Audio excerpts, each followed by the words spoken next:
There we go. Being different. You have everybody on, okay. Everybody can hear. Yes, yeah. All right, again, in sticking with today's theme, I'll be looking at the heritage of land and resource management here between the rivers. How people live and deal with their landscape. Maybe. Did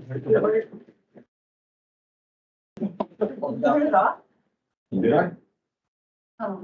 Wait.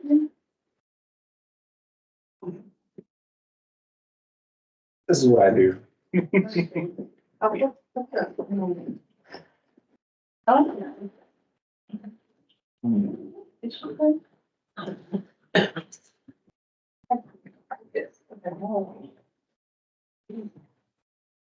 Now that I've got your attention. I'll work with you. I'll make it a Ted. You tell me when. I'll work on getting. Actually, it's not gonna work that way.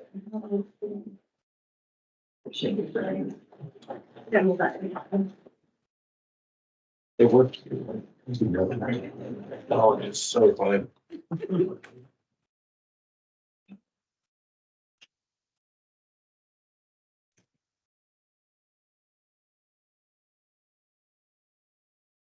You know what, we'll just work through it. Yeah. I'll do it. I'll do it. I know it didn't work first.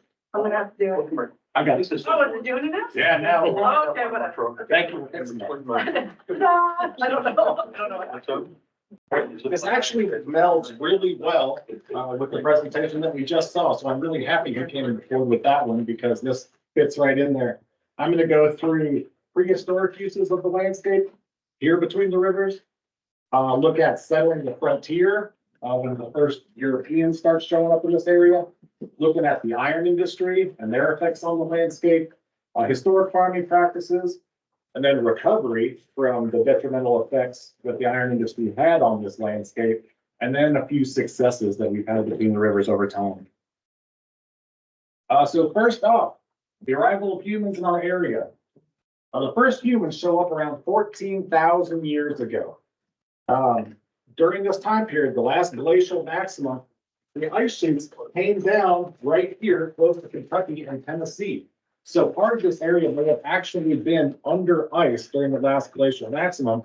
And if not, then you could actually see the ice in the last, during that period, 14,000 years ago, because it was right where we are. As that ice sheet starts to melt and retreat, at the same time, this corridor is opening up and humans and large animals are flooding into North America. So it's a very different environment at that time. It's just for the first time being released back into the sunlight and the ice is moving away from it. So it's a very different environment. What we're looking at is very different animals, a very different landscape, very different vegetation, very different diet that people are eating. So we've got these giant megafauna that are used to the ice age and large treeless landscapes in the shadow of a glacier in this area. This was not what we think of as eastern woodlands back at that time. This is much more of a steppe type environment. You got it. It's me. Next.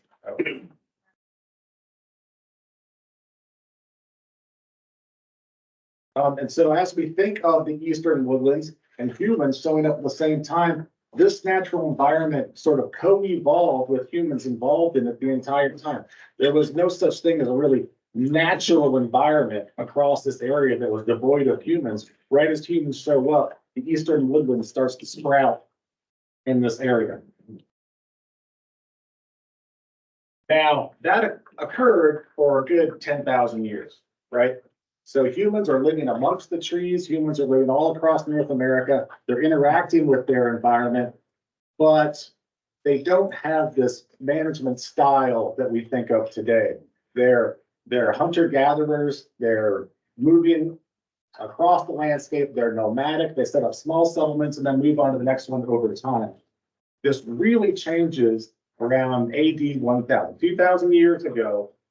The development of Mississippian culture happens. And now all of a sudden we're building permanent houses and locations and doing monumental architecture. It's really changing how humans interact with their environment and what they're doing to it.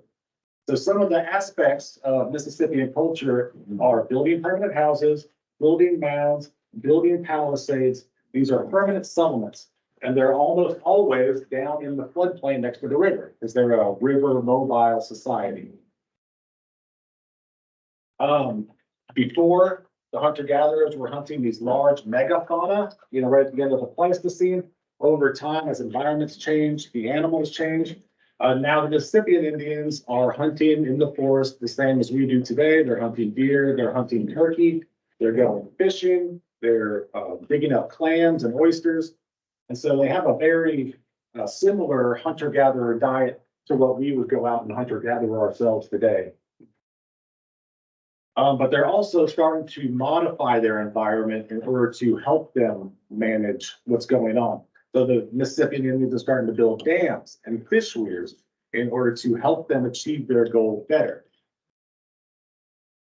They're also doing upland management. We've described how certain areas in the eastern woods over time have used fire management to help promote the species that they wanted to promote, help promote nut mast that they would collect themselves, but also nut mast that the animals that they want to hunt and gather would also like.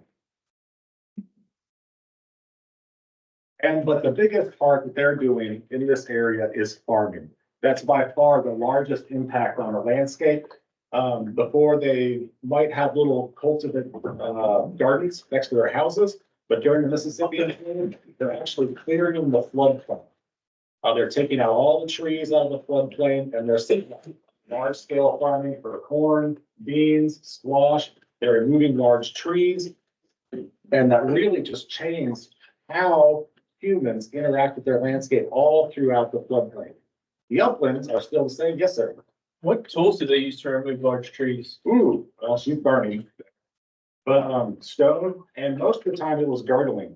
It was very similar to the early pioneers. Once they got here, you go around the bottom of the tree, you kill it, and over time, when the tree just sort of rots and falls over, you can help that go further with axes and fire, but kill the tree and allow it to die on its own and fall over. And then you can use that for canoes or architecture. But the other major thing that they're doing here, in addition to large-scale farming of corn and crops in the floodplains, is they're doing crop rotation. And so you build this large city and you clear all the area for farming, but in the floodplain, you're depleting the soils in the floodplain as you farm. So after that area is depleted, you move on to the next farming area, and the land that used to be farmland is now river cane patches, and they promote the growth of river cane. And so the areas that we think of today as floodplains, all of our agricultural land, just like the Mississippian agricultural land, large majorities of that in the southeast and along our rivers were all river cane. And it was promoted, growth of the river cane, because it was a major resource for the Native American. Their homes were made out of river cane. Their baskets to hold their food were made out of river cane. Their implements for hunting were made out of river cane. The mats that they put down on their floors were made out of river cane. Just like, as Lincoln said earlier, wood was the major commodity during that time. Everything in your life was made out of wood. For the Mississippian Indians, 80% of everything in your life was made out of river cane. You were using it for everything. So after your farm field was depleted, then you would go in, promote the growth of river cane throughout the floodplain, and then you can use that as a resource until this cropland was depleted. Then you move back and you burn that whole river cane patch on this side and start to use that again. In Okmulgee, Georgia, there's a large mound at Okmulgee, and the early colonial maps of that area refer to the whole floodplain around Okmulgee as the Okmulgee Old Fields, because the Europeans knew, this was obviously all agricultural land at one time. Now it's completely cane breaks and river cane, because that was how the Mississippians used their landscape, was a crop rotation.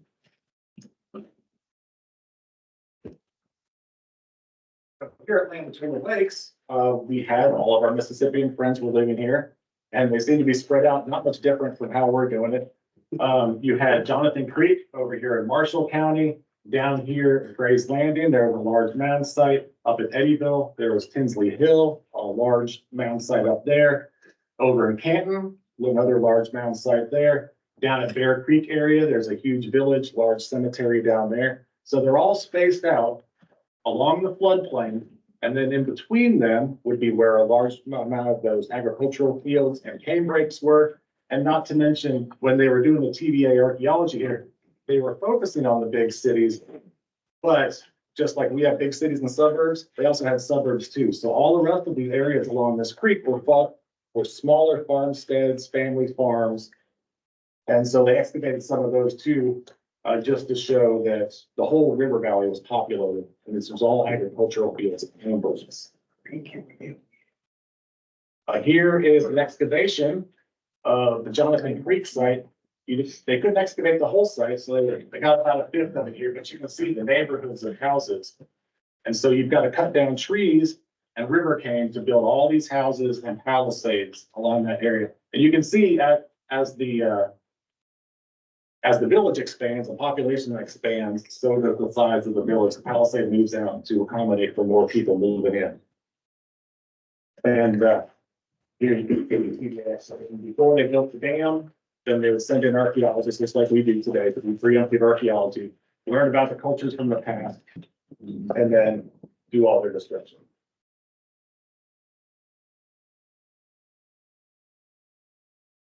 Then we move into the historic period.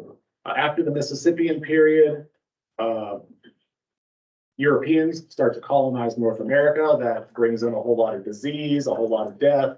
The Mississippian populations sort of peter out, and what we're left with is the historic populations that we have documentation of. In our area, those would be the Shawnee tribes, the Cherokee tribes, and the Chickasaw tribes, all of which have connection to between the rivers.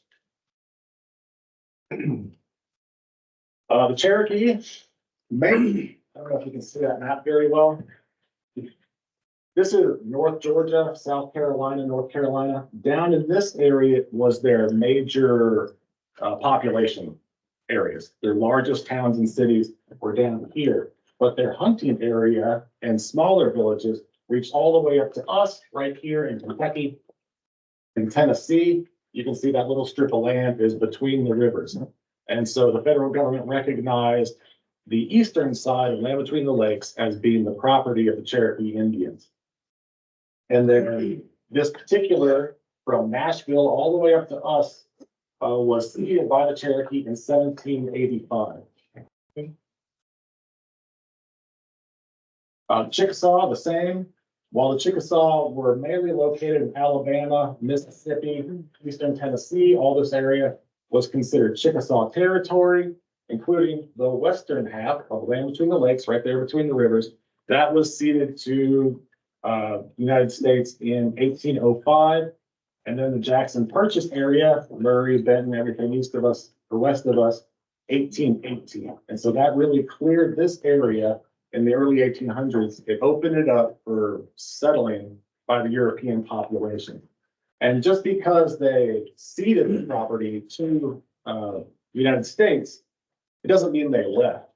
So when Pentecost Ferry was being created, which we now call Edgar's Ferry, they requested a permit to build a road from one side of Land Between the Lakes all the way to the other side to Edgar's Ferry, but they had to get permission from the Chickasaw Indians on the Jackson Purchase side of the river near Aurora to actually put in the ferry at Pentecost. So the Native Americans are still living here. The land use at that time was not as large as the Mississippian land use. Mississippian completely changed the landscape for their farming practices. Here, it's mainly hunting, small villages, outskirts. There's not as much physical activity. And so the forest has come back quite a bit during that interlude between when the Mississippians lived here and when the Europeans start showing up. Then we start getting land grants. So now we're Fighting wars. We fought the Revolutionary War. We fought the War of 1812. And like was said earlier, the folks in North Carolina and Virginia, in lieu of lots of money, they were also paid in land. And you can see on this one, it says right there, here's LBL again. It says reserved for the North Carolina troops. And so even on maps, they set aside this area. We know who's moving here. And our BTR ancestors all know that because that's who their ancestors were from the veterans of those early wars. And so they start moving into this area, not only in wagon trains, but coming up and down these major rivers. And grants, here they come. And so when they get here, they have to start clearing the land all over again. And that was a huge operation. I was listening to a discussion of Abraham Lincoln the other day, and that was the entire early part of his life in Kentucky. His father would get a land grant, show up in a new location, and he would spend all day, every day, clearing trees, chopping trees, making split rail fences. Then there would be a dispute with his father's claim. He'd get a new land grant, move further west, he'd do it all again. And so all the early Abraham Lincoln posters, descriptions, always show him with an axe, always talk about him clearing land, you know, what is that? Manifest destiny, moving west, clearing more land. A large part of this is after you chop down a tree with your axe, you still have stumps left there. And we didn't have stump grinding back in the day. And so normally what would happen is after you chop down the tree, you build your cabin, you build your split rail fence, you have to either wait for that stump to decompose or you have to burn it or both. Softwood trees decompose much faster. A lot of times the stumps in your field, your agricultural field, if they were oak trees, then they just stay there for another decade as we plowed around them. I did see one old photograph of a large team of horses and a whole crew of men pulling a stump, you know, on a rope and pulley out of the ground. And so even if you wanted to get rid of the stumps, it still took your entire community to get that stump out of your agricultural field after you cleared it. Farming practices, our early European descended farmers, horse and plow. You move into an area, you clear the trees, you plow everything under. That's the main utilization of property during the early settlement period in land between the lakes. And again, they're really focusing on the floodplains once they get here because that's your agricultural property. The other thing, as was mentioned earlier, was timber. After you clear your trees, you can sell your timber.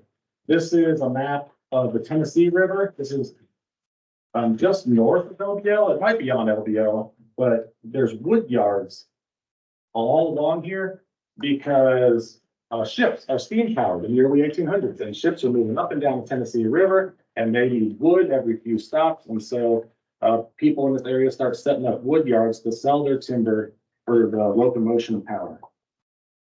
This right here is a type of steamship that was going in the 1830s, and this particular steamship, whose name I've forgotten, was used in the Trail of Tears. So the Trail of Tears actually had a steamship on the front towing barges of our Cherokee partners down the river in multiple passes, taking them all the way out to Oklahoma. And they would have had to stop at the port yards, reload on their wood, and then come back. So those are the main uses of the landscape at that time: agriculture and timber for power and wood. But then the iron industry moves in. And this really doesn't happen that fast, right? So the Chickasaw gave up the land in 1818. In the 1820s, Europeans start moving into the area and settling it for the first time doing European agriculture. And then the 1830s and 1840s, that's when the iron industry people recognized the potential of land between the lakes, and they started buying up land. Thomas Tennessee Watson, followed by the Stacker brothers and Daniel Hillman, all move into the area and start acquiring as much land as possible. They're not as interested in the farming floodplain land. They want the upland land where the trees are still located, and two, the iron ore is at. So we look at land between the lakes again, before we were in the floodplain with our Mississippian friends. Now we're up in the upper areas with all of these furnaces that start popping up on land between the lakes in the early and mid 1800s.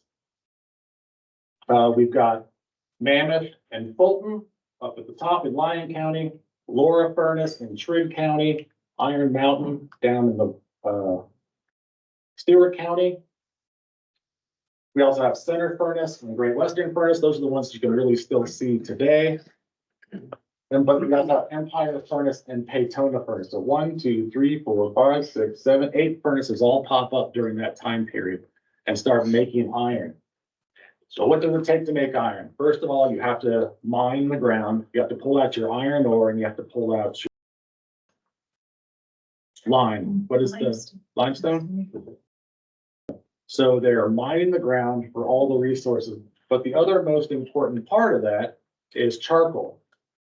And how you build a charcoal hearth is you cut down all the timber around you, you stack it, all the cords of wood, light the fire and cover it over just to let it smolder in there, deprive it of oxygen, smolder down. Then you get your charcoal and you can go and dump that in the top of your iron furnace with all the other stuff. But it takes a whole lot of charcoal to get that going as well. Carl did the numbers on this, and it's like thousands of acres per furnace per year. So they're massively clearing all the land around these furnaces just for this one industry. And because they only have their, certain labor force, the surrounding communities could be involved as well. So if you're a farmer and you still have trees on your land, then you can cut your land, make some charcoal, sell it to the iron industry.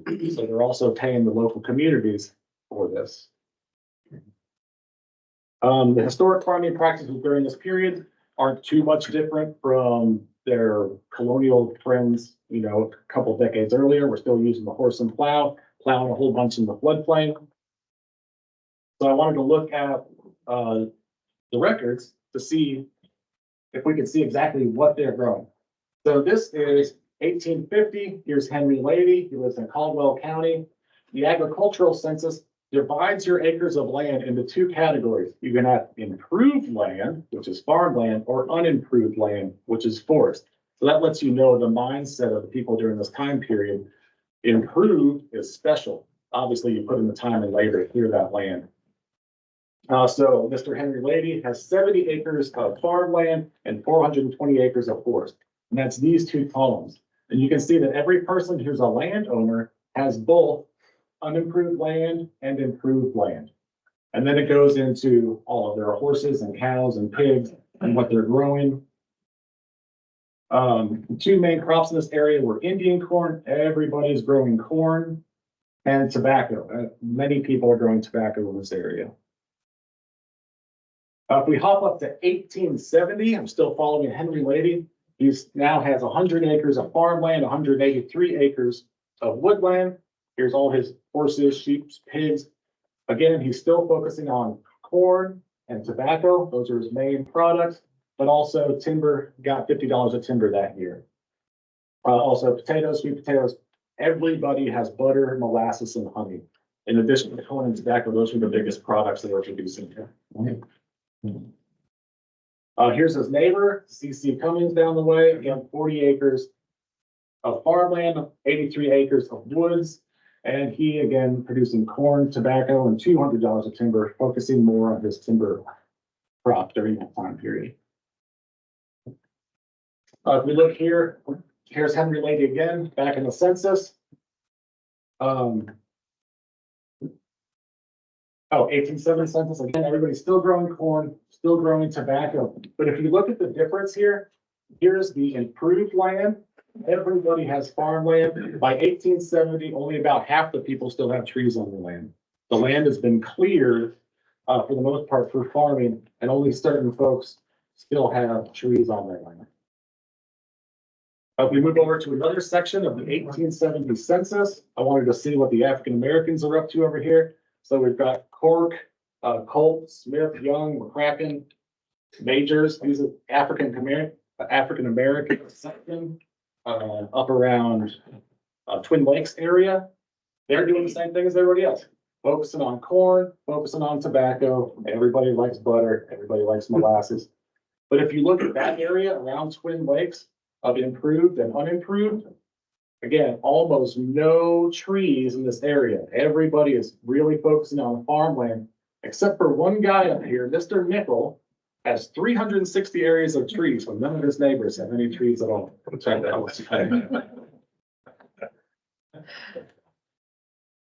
Fire on the landscape. I don't have any data for prehistoric fire on the landscape between the rivers, but this fire on the landscape is down in the Devil's Backbone area. And you can see little, these are tree ring data. So they cut the tree, they record the tree, and you can see little bits of fire activity over time in the 1800s. But then you get to 1880 and fire activity starts picking up quite a bit until you get these ones where it looks like large landscape fires regularly over the time. So the late 1800s into the early 1900s, people do appear to be using fire across that Devil's Backbone landscape over time. Just a quick interjection. A historian talked about the Weeks Act. In 1950 is about the time when federal funding became available to the states for fire suppression. And that's why there aren't many scars on the land after that. Oh, fascinating. Yes, sir. Find records about Native American use of fire. No, I have not. I haven't looked too hard, but I just went to our ES and ES came back and said, we got this one. I'll use While it. west, they definitely did, but Yeah, it's not clear they did much at all in this part of the country. I think that's an important argument. And so I will look better into them because that's in my section of academia, it's just a given. So I didn't even question it, but you're right. I should actually go and look at the data and see what we have for Also, fire. for the modern tribes, or the permanent settlements between the rivers. There were people living here, right? We know that the Native Americans were here because there's contact, but we don't have any evidence for cities, large settlements, but that doesn't mean they weren't here. Because archaeology hasn't found a Cherokee city. And so we move into the results of distraction. Well, these are photographs of the colons. This is the area around Center Furnace. And you can see they really did. This is 1936. So this is a while after the iron industry has stopped working. But here's all the treeless landscape around Center Furnace during this time period. And then, like he showed you earlier, after you have a treeless landscape, then erosion starts happening quite heavily. Again, this is in the Colons area. 1936 is when Kentucky Woodlands came in. And so they brought in the government, scientists and photographers to document what was going on in the Colons at that time. More erosion. More erosion. So you can see after you get rid of the trees, things start to go downhill. And then they're actually using trees to try and stop the erosion.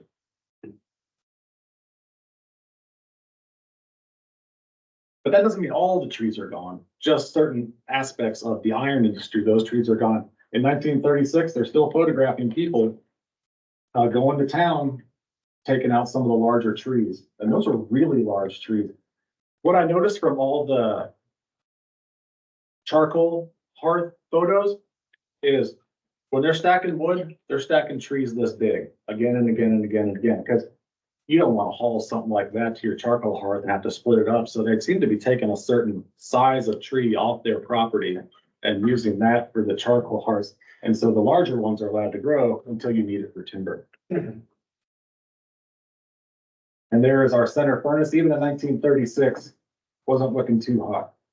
This whole front section is gone now too. We can actually look inside there. And so like Lincoln said earlier, there becomes this mental understanding of we need to start preserving our environment. We need to start having a conservation effort, starting with Teddy Roosevelt, but it wasn't just him and his rich New York buddies up at the top. Local populations as well started to realize we've completely, or not we, The iron industry has completely depleted the landscape. It was a colonial effort. LBL was a colony basically of the iron industry. They came in, they extracted all the resources, and then in the late 1800s, early 1900s, Hillman owned all that land. And so his one son, once they depleted all the resources, one son went to Pittsburgh, became a steel and iron baron up there. University of Pittsburgh's library is named after him. The other son, Thomas Tennessee Hillman, went down to Birmingham, got involved with the iron industry down there. The hospital in Birmingham is named for him.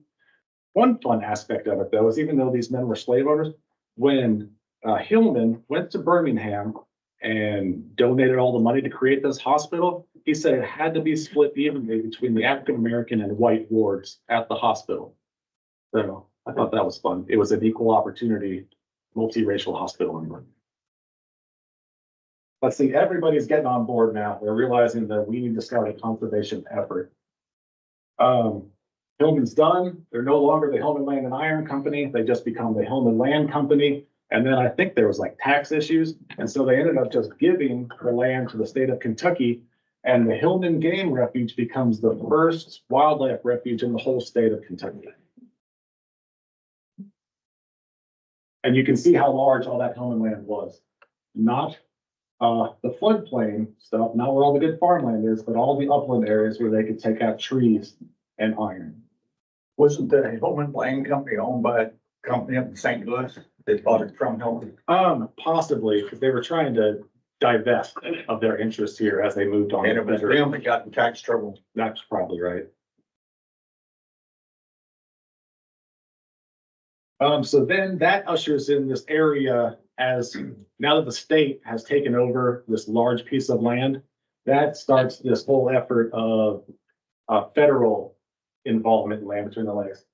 So in 1935, the federal government creates the United States Bureau of Resettlement Administration.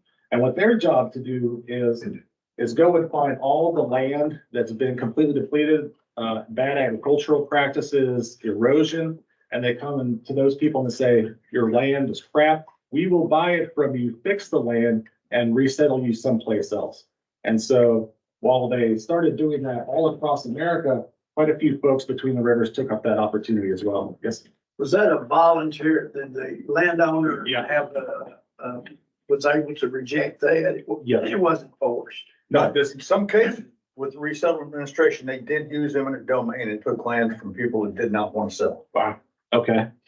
I was under the impression that it was voluntary, but it's Most of the government. country it was, Yeah, and they would actually give you more land, but between the rivers, they got affidavits from people that said that they ended up getting paid less than what they just spent to repair fences. And they didn't want to sell. So in 1936, then the resettlement organization, then they take over the Hillman Game Refuge and it becomes Kentucky Woodlands Wildlife.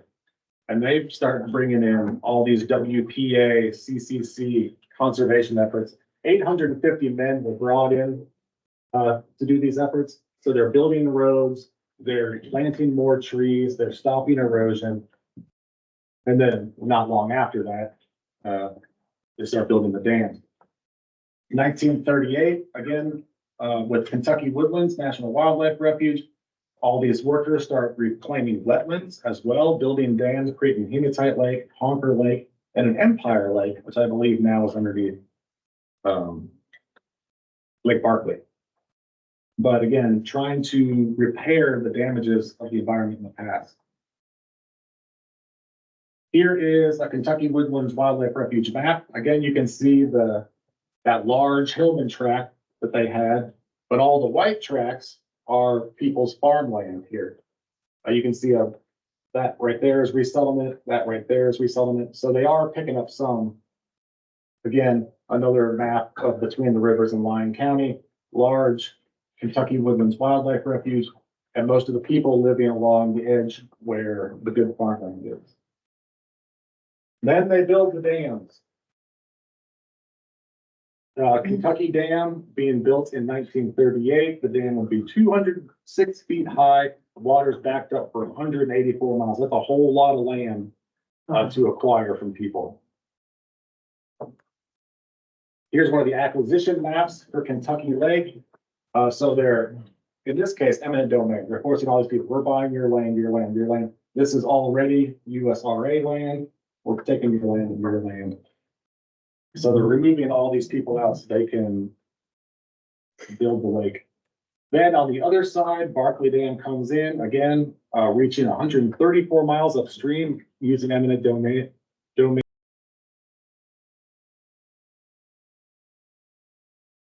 And then land between the lakes. So what was happening was they already owned all of that land in the center. They owned Kentucky Lake, they owned Lake Barkley. And so they thought, well, why not take the rest? It was the 60s. Everything was awesome. All families had one income. They were making lots of money, and they figured people are making so much money and everything is so easy now that people are going to start having 30-hour work weeks. And so they're going to need something to do in that time period. So they wanted to do more recreation. And they thought that land between the lakes would be great because they already owned so much of it. So they removed everybody else. They thought it was a fantastic idea. Yay, recreation for America. But not everybody felt that way. And so we know the history there. Eminent domain, forced removal of the local population. But let's look at some of the successes that we did have in the meantime. White-tailed deer recovery. So by the late 1800s, white-tailed deer population in Kentucky had been overhunted and had dwindled dramatically. By 1894, the Kentucky legislature passed a law making illegal to kill white-tailed buck, doe, or fawn through March and September. So in the late 1800s, they invented deer seed. By 1912, the sportsmen got together and went back to the legislature to form a game commission. And by 1916, the game commission closed the state to deer hunting completely from 1960 and didn't reopen until 1946. It was estimated that the white-tailed deer population in the whole state of Kentucky was 1,000 deer. So in response to some of these measures, the Hillman Land Company actually brought in 30 white-tailed deer from Wisconsin and released them in Lyon and Trigg County. The Hillman property becomes the state wildlife refuge at that point. And by 1931, so a little over a decade later, the Hillman property now has 1,000 white-tailed deer. So between the rivers is actually repopulating deer for the entire state of Kentucky. Then tragedy strikes. In 1935, Happy Chandler was elected, and he laid off all the game wardens in Kentucky, including 4 that were at the Hillman Game Refuge. And poachers came to the area. They killed down the deer back to 100 deer, from 1,000 back to 100 deer. So at that point, the Hillman Game Refuge becomes part of a national game refuge. In 1938, the deer had recovered again through these processes. It was named Kentucky Woodlands. And by 1945, there were 2,000 deer in our area. So it really doesn't take that long. When doing proper land and game management, it doesn't take that long for these species to recover. But without a little bit of oversight, then they can dwindle dramatically. And then by 1947, Kentucky Woodlands itself is transferring deer to Beaver Creek Wildlife Management Area, Kentucky Ridge State Forest, Mammoth Cave, Pennyroyal State Forest. Between the rivers is supplying deer for the whole rest of the state because of the conservation efforts here. Wild turkey recovery, very similar. They had been hunted to almost extinction throughout the rest of the state of Kentucky, but here there was a population being maintained between the rivers. Between 1900 and 1912, 2 brothers, Shelley and James Nickel, protected a few turkey. In 1912, Colonel Boone from Ballard County came and deputized Shelley Nickel as the game warden, and Nickel protected this turkey population until the refuge at Hillman. By 1949, just 10 years after, Now Hillman Game Refuge or Kentucky Woodlands is now providing turkey to the rest of Kentucky. So just like the white-tailed deer, the between the rivers populations saved a species and repopulated the rest of Kentucky. And bald eagles working the same way, just a little later. Widespread DDT use in the early 1900s and mid 1900s caused the near extinction of the larger animals or larger eagles and raptors. You can see they're just spraying everybody to get rid of mosquitoes. They're spraying everybody with DDT. And it killed off most of the eagle population. In the 1960s, there was 0 eagles in the state of Kentucky. So TVA, doing a good job, came in and started the Eagle Hacking Tower operation. That hacking tower still exists down south. And so what they would do is they would raise these baby eaglets in there, and they have little puppets, and they feed the babies with that and then release them. And so by 2020 now, we have 25 eagle nests, and bald eagles are no longer extinct. Good efforts because of what was happening between the rivers. So my thought process is, with making correct decisions, we can actually save and help our environment.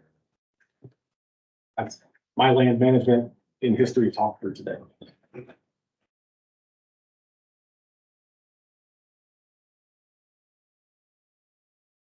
Still got a couple minutes. Does anyone have any questions for Chris about his presentation?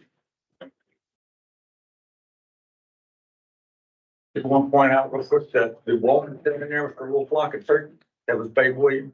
Okay. She's the one Corps of Engineers pulled over and burned her house. Everything she owned. I would like to point out, it's probably obvious to everybody, but the name nickel comes up so many times. It's the history of this place, and you know how fortunate we are to have a nickel on the advisory. Try to make them go away. You don't have to know. They were going to a Long Turkey Federation dinner, and they were talking about Shelley Nickel. And my brother was there, and they asked us if we'd ever heard of that story. I said, yeah, our grandfather told us all the time. Right.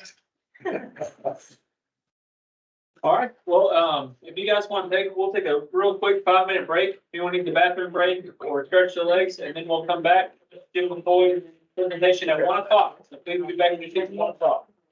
Okay. We interact. I'm not gonna make that Dan or anyone. Hopefully, we just. How about?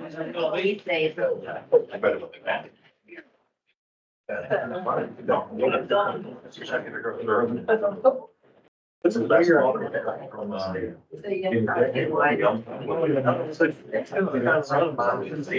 Yes.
Washington, and it had a gold tip or a gold handle, one or the other. It's supposed to be in the Cumberland River still somewhere. They couldn't recover that, but he survived. He almost drowned though. He started a lot of mines and stuff. When they Mining flooded from part of the lake, Mr. Davis, again, when they flooded from part of the lake and they had to tear down Henry Lady's house, they used brick from that to build the nature station. you're kidding. I did not know that. Steep. Yeah. History. Well, folks, I just want to remind all of our advisory board members that you guys are important. Each and every one of you are appointed to be here. You're not here by mistake or by accident, and you represent a vital part of our local community. So as we go through this next portion, your input is vital. And I cannot stress that enough. You speak for the people. So whenever you see something that's interesting or you have something to share from your perspective, please speak up. That's precisely why we're all here. And I think we've had a good portion of that in the morning session. I know we've had some more educational things we've been focused on the last couple hours, but this is going to be very interactive. So I just, as the facilitator, I'm going to be calling out some folks if you're not talking enough. If I gotta listen to Jim all week, every week. If I gotta listen to talk some more, I get tired of it. So I want to hear some input from you guys. So I hope you're ready. I hope you can get a lot out of this, but I hope you can give as well. So that being said, I'm going to turn it over to Mr. Jim. He's got a presentation on our land and resource management tools and forest products. All right. All right, hold on a second. Sorry, we're having a hard time. I cannot get Patrick. He can hear everything. So when we get done, we'll figure out how to get him to talk. So as you can see from the agenda, we've got a big time block dedicated to this. And that the intention behind that is not for me to talk the entire time or to show you pretty pictures the entire time. But it's for questions, for answers, for questions with no answers, is for thoughts and commentary. And hopefully you can see from the agenda that we put together, the intention is development of a common language, common understanding. There'll be some places we're not common, but to the degree that we can, everybody being on the same page and having a common language should help us go about the business of developing that annual program of work and promoting the national recreation. All right. Okay, so I put this together.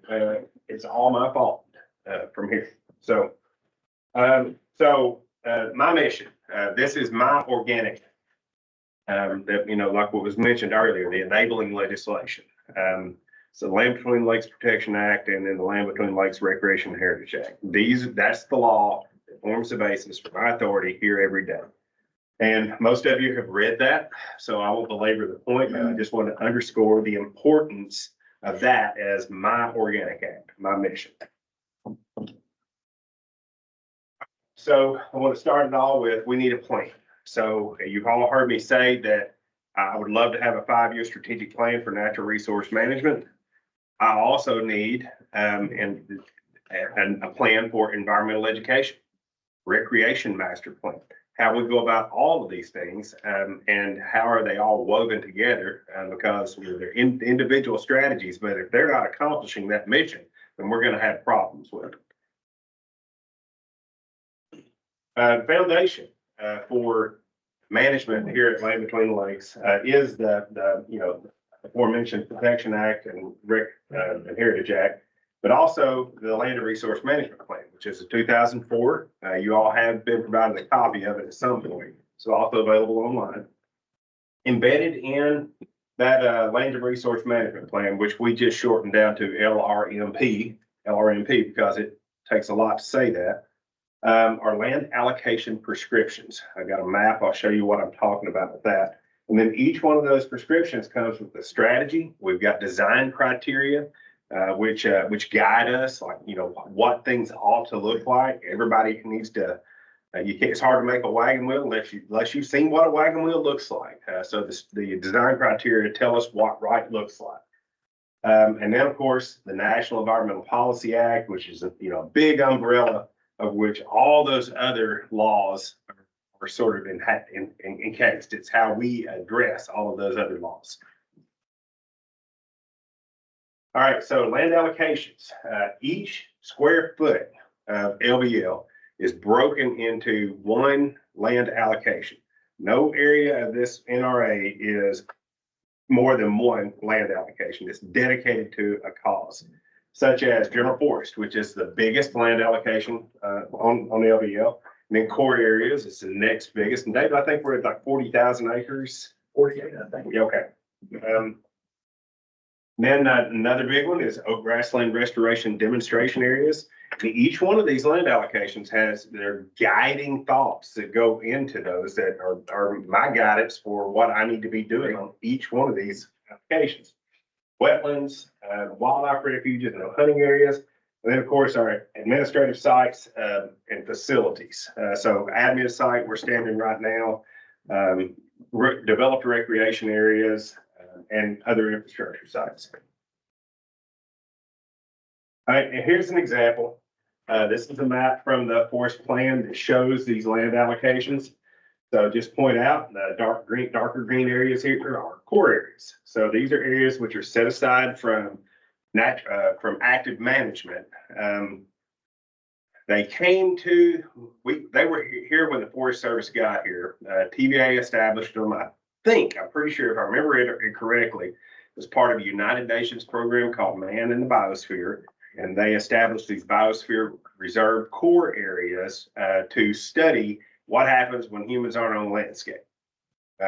So the United States Forest Service didn't think much of the United Nations program, but we kept the core areas in the new management plan.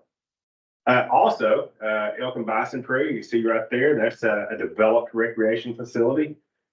Here at the crosshatched area, that's an oak grassland restoration demonstration area.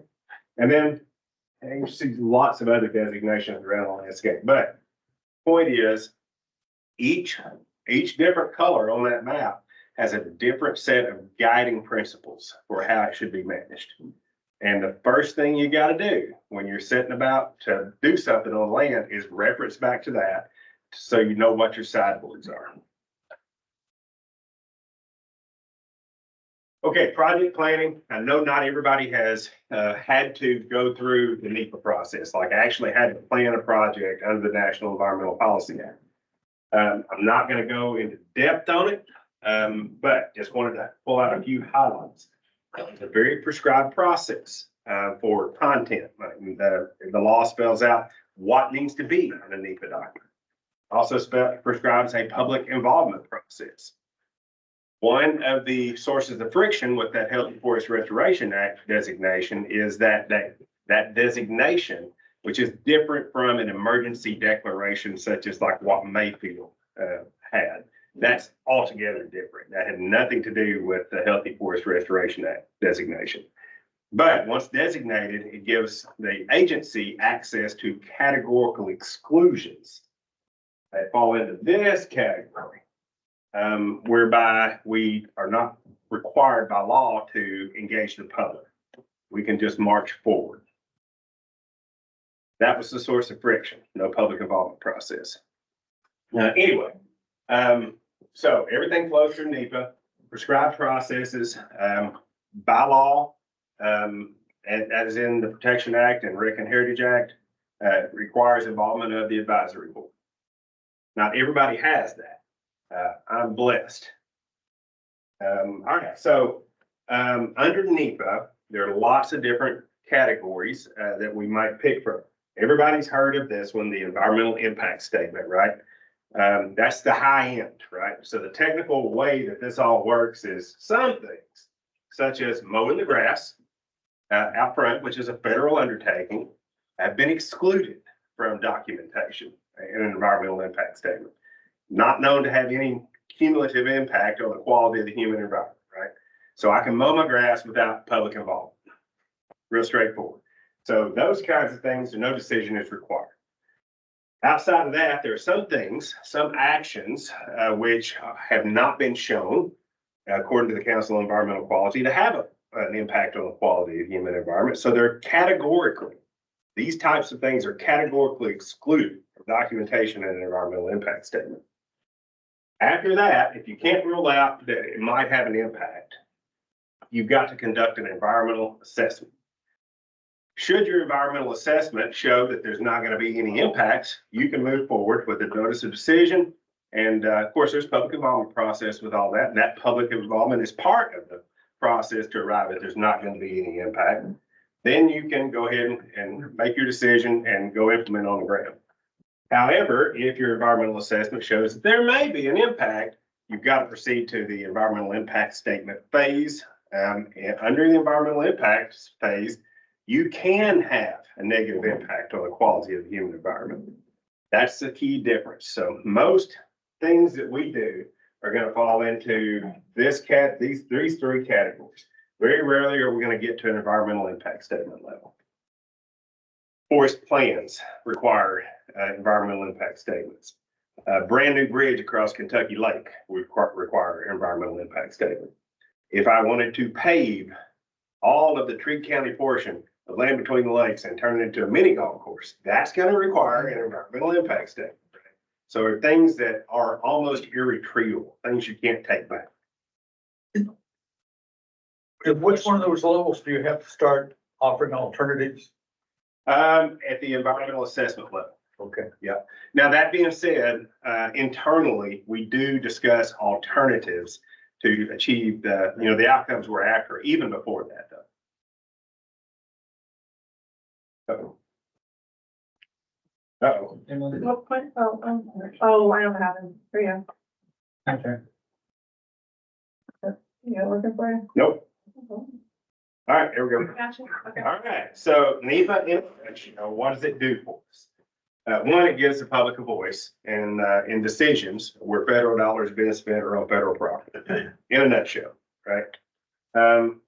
I'm required to assess the impacts of any action before it's taken. So can't do it and then, oh crap, didn't mean for that to happen. We got to take a look at it in advance.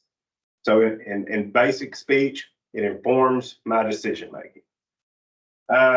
I'm required to choose between alternatives that might accomplish the proposed action. People often get confused on this. Once the proposed action or once the desired outcome is out there, each alternative must meet that outcome, right? So if I say that I need to balance age class distribution in a stand of timber, which means make more baby trees, the answer can't be don't let baby trees grow, right? The action, any alternative must accomplish the proposed action. Let's see. So just a couple of nuances. It goes in depth. I've got to look at direct effects. You stomp on this thing, it's dead. I've got to look at indirect effects. You stomp on it, doesn't die immediately. It takes it 2 years to die. I got to look at that. And then cumulative effects. If I kill that and it's connected to this thing, and Dave and I were just talking about this, a good example is pollinator species and the pollinator plants, right? So I have to think about the effect of changing pollinator plants with respect to pollinator population health. Those are cumulative. We look at everything, soils, air, water, heritage resources, all of it, including access to your public lands and the equity of the decisions we're making. My goal at the end of the day should always be to make an informed decision. If there's a question out there, we need to run it to the rabbit hole, to use Jared's language, and we need to know. We need to, like Rick said, we need to take that out of I think category into the I know category. All right. We're rolling. Okay. So very plainly, land between the lakes is not a production forest. We're not seeking to accomplish rotational forestry like what the historian was talking about earlier, right? Here we're managing for forest health because people come here for the lakes, they come here for the forest, and healthy forest is a forest that'll be around for our grandchildren. That's what we're doing. That's why we're doing this. So the things we think about, all the sciences have to come together in order to know whether we're managing toward healthy ecosystems or not. Age class distribution structure, what species are out there, how they're distributed across the landscape. Insect and disease pest risk. This one gets my attention big, because I was working on the Ozark National Forest during the red oak borer outbreak, and we lost 300,000 acres of northern red oak forest in about a year's time. That was important, and that's massive. So I know it's often used, some people think of it as a straw boss, but it's real. Gypsy moth happens, southern pine beetle happens, red oak borer happens. Lots of things can come and attack our forest, and most especially if it's not in a healthy condition. All right, so that's basically it. We're not a production forest. We're ensuring there's a healthy forest here for generations. That's why we do what we do every day. All right, so here's what I think I know. It's always debatable, but it's what I think I know. Overall, I think our forest resource is fairly impressive. It is populated with large trees and lots of them. It's one of the most impressive forest resources I've ever personally had the luxury of working in. Predominantly white oak, mixed oak, hardwood, predominantly. That's what I think I know. So there are some right now challenges, things that are really important for us to be thinking about and dealing with, I believe, right now. Y'all all heard me talk about the loblolly pine. It's a serious issue. It literally has the potential to change the landscape on thousands and thousands and thousands of acres of this NRA. Connected or as serious as that is non-native herb and shrub species. Every one of these things are self-induced. We did all this, or humans did all this. We planted the loblolly pine, we planted the autumn olive, we planted the Sericea lespedeza, and we all know these things are all invasive. They impact the ecosystem. They're not good for it. Right for pears? What's that? Right for pears? Don't get me started. You know, I was telling Rick yesterday that we're lucky with the Bradford pears, that they didn't become an in vogue ornamental species until after the former residents were scraped off this land. So the old home sites do not have Bradford pears on them. So if they had, we would have a massive problem. As of right now, I just gotta cut the stuff that's around admin and a few rec facilities, and we should be in good shape. Another challenge is we have very few young trees. That is, we don't have an abundance of advanced regeneration, so that when you have a problem like a massive tornado or say a gypsy moth outbreak, spongy moth, the name has changed, then that takes out the canopy, there's no baby trees to grow up and take their place, right? So while the forest generally is large, big, beautiful trees, there's too many of them, and they're crowding out their regeneration. They're choking their own babies to death. Another thing that I think about regularly is climate change and climate change resilience. So for anybody, I'm not going into the causes or any of that, but climate change appears to be real and appears to be something we need to think about. And a couple of examples I will give you is the armadillo and the black vulture. Both historically range much farther south than what they do now. Texas was their homeland, and yet they're common here now. So the warmer climate is migrating north, and we need to be thinking about what types of forest would be resilient under that kind of climate regime. And then disturbances. Fire is not the only disturbance, but it is a key. All right, so tying to and in the theme of the history, also what I think I know, we have, and David, your question did not fall on deaf ears about the evidence of native burning. So we had a lot of early observers in this area. Some we can piece it together, and some we have actual observational information. Native traditions, we believe they were burning the landscape. One of the reasons we believe that is because there was historically native wildlife here that you wouldn't necessarily associate with here. Like buffalo could not make a living at Land Between the Lakes today. There's not enough grazing, but historically they were here. So that would seem to indicate that the natives were burning this area for those purposes, because bison are incredibly valuable for lots of reasons. They wanted them here. Also, Hernando de Soto, who didn't make it quite to this area, but I think it's fairly logical to assume that native practices just a little bit farther to the south were also practiced here. And de Soto talked about his men hunting on horseback with spears. They hunted deer from horseback with spears running through the forest. Now, try that out here now. It is way too thick. You'd never get through it on horseback, but de Soto's men did it. So that speaks an open grassy understory. And there where he was going to be, that was going to be longleaf pine forest. Juan Pardo in 1540 was an emissary of the governor of the king of Spain, and actually stationed in Florida.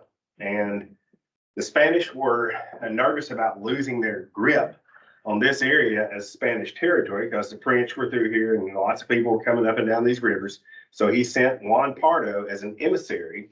He came through this area, actually came up the Cumberland River in 1540, and he captured in his journal that the areas along the rivers were blanketed with jungle cane, direct quote, and giant trees, a little bit away from that, but the uplands were blanketed with sward.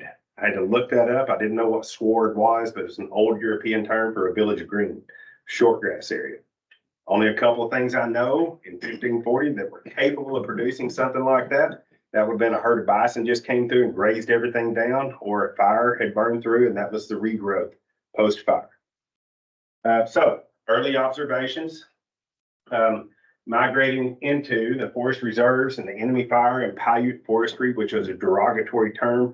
One thing that hasn't been covered yet is at the time, that 1910 era, when the country had the crisis with fire, they were trying to decide what to do. And there was a contingent that believed in continuing light burning, continuing that native practice of, annually or every 2 years or so, burn off the forest, burn off the rangelands to reduce the fuels and keep fires manageable. That they were denigrated. It's called Paiute forestry. It's what the Indians do. It's not something we're going to keep doing. And the fire suppression mentality won out. It was probably a political move, largely to get control of those forest reserves, because that was still in debate. The Army wanted just as bad as Gifford Pinchot wanted. Along comes Smokey Bear, which may be the biggest paradox in history in some ways, because he sold the fire suppression message very effectively, most successful ag campaign in this country's history to date. Yet it was an effort to get there. They had to load Smokey Bear films and projectors and movie screens on mule trains, move them up into the mountains and rural communities to teach kids not to do what their parents were doing, burning the land. So it's quite the paradox, really. And then in the early 1930s, along came systematic fire control, the Weeks Act, and the 10 a.m. rule. And that was very simple. So if we had a wildfire and we didn't have it out by 10 a.m. the next morning, all hands on deck, more resources thrown out at new objective, have it out by 10 a.m. the next morning. We fought it all night long with everything we could throw at them until we put them out, in a nutshell. All right, so that's a quick history of fire. Some of the indicators and some of the history, which I believe dovetail and inform the ecology of the land between lakes today. Now, while it wasn't Forest Service at the time, the laws that were affecting the rest of the country and affecting funding to state agencies and affecting the cultural ethos were still impactful here. Even today, Native peoples around the globe still set fires for their purposes. In Africa, it's the veld. In Australia, it's the bush. And it is a culturally ingrained practice. In Australia, it's the children that do the burning. That's how deeply it goes into their culture. At the time of European contact, ecologists now believe that most of the flora and fauna in North America are in some way adapted to fire. That's not every species likes fire, but they're adapted to it. They grow in mesic sites or they grow in rocky areas if they don't have some fire adaptation inside the plant. So in a nutshell, species and ecosystems adapted to fire. And changing the way fire burns on the landscape has had some effects, and some of those effects we don't really fully understand today. We're still uncovering what the effects of fire suppression have been. I covered fire a lot because there is, let's go into that. All right, so simply put, fire favors grasses. That's not to say we want to burn off all of land between lakes and turn it into a prairie. That's not the objective. But when fire enters a forested ecosystem, grasses and forbs tend to increase in dominance, right? There's more of them. Good, you can, in a frequently burned oak woodland, you can throw a 1 meter by 1 meter sample grid on the ground. It's not uncommon to have 15 to 30 species in that 1 square meter. Then unburned, fire suppressed oak forest, you throw that same quadrat on the ground and you'll have Virginia creeper and poison ivy. That's what you'll have.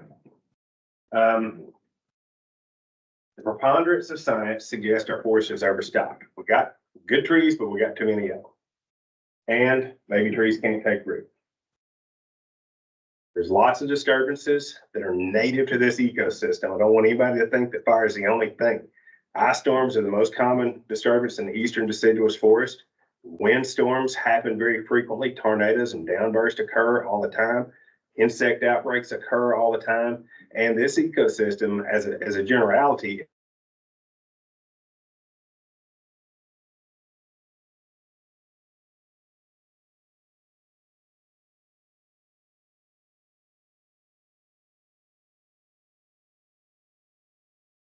wind throws as the ecosystem reached an equilibrium with fire. And that's not happening anymore while the wind throw and the ice storms are still happening. So it's headed on a trajectory we don't necessarily fully understand if we keep fire out of the woods. 3 critical factors, I think, are sunlight, rainfall, and fire. Fire is as important for ecosystem health as sunshine and rain.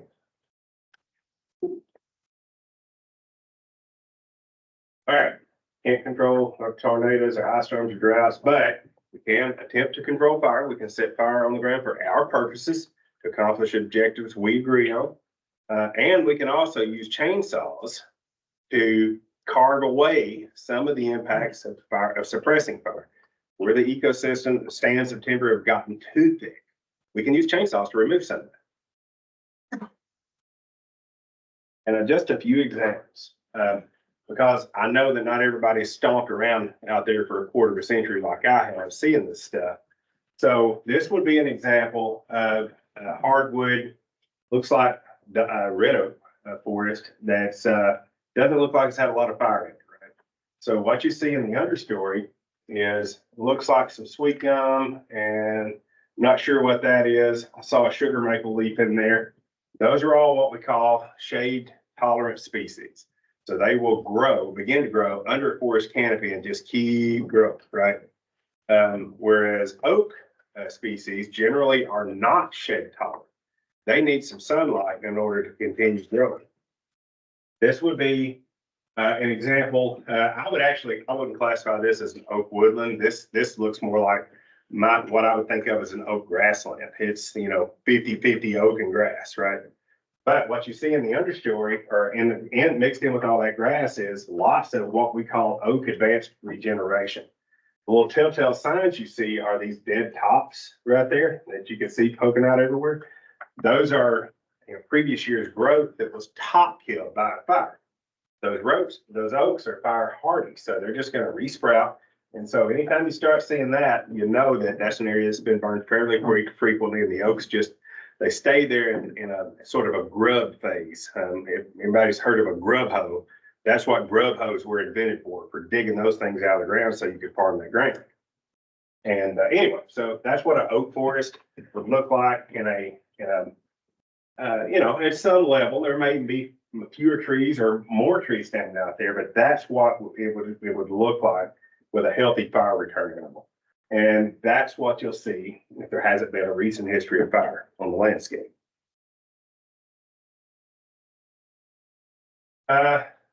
We talked about devil's backbone last time.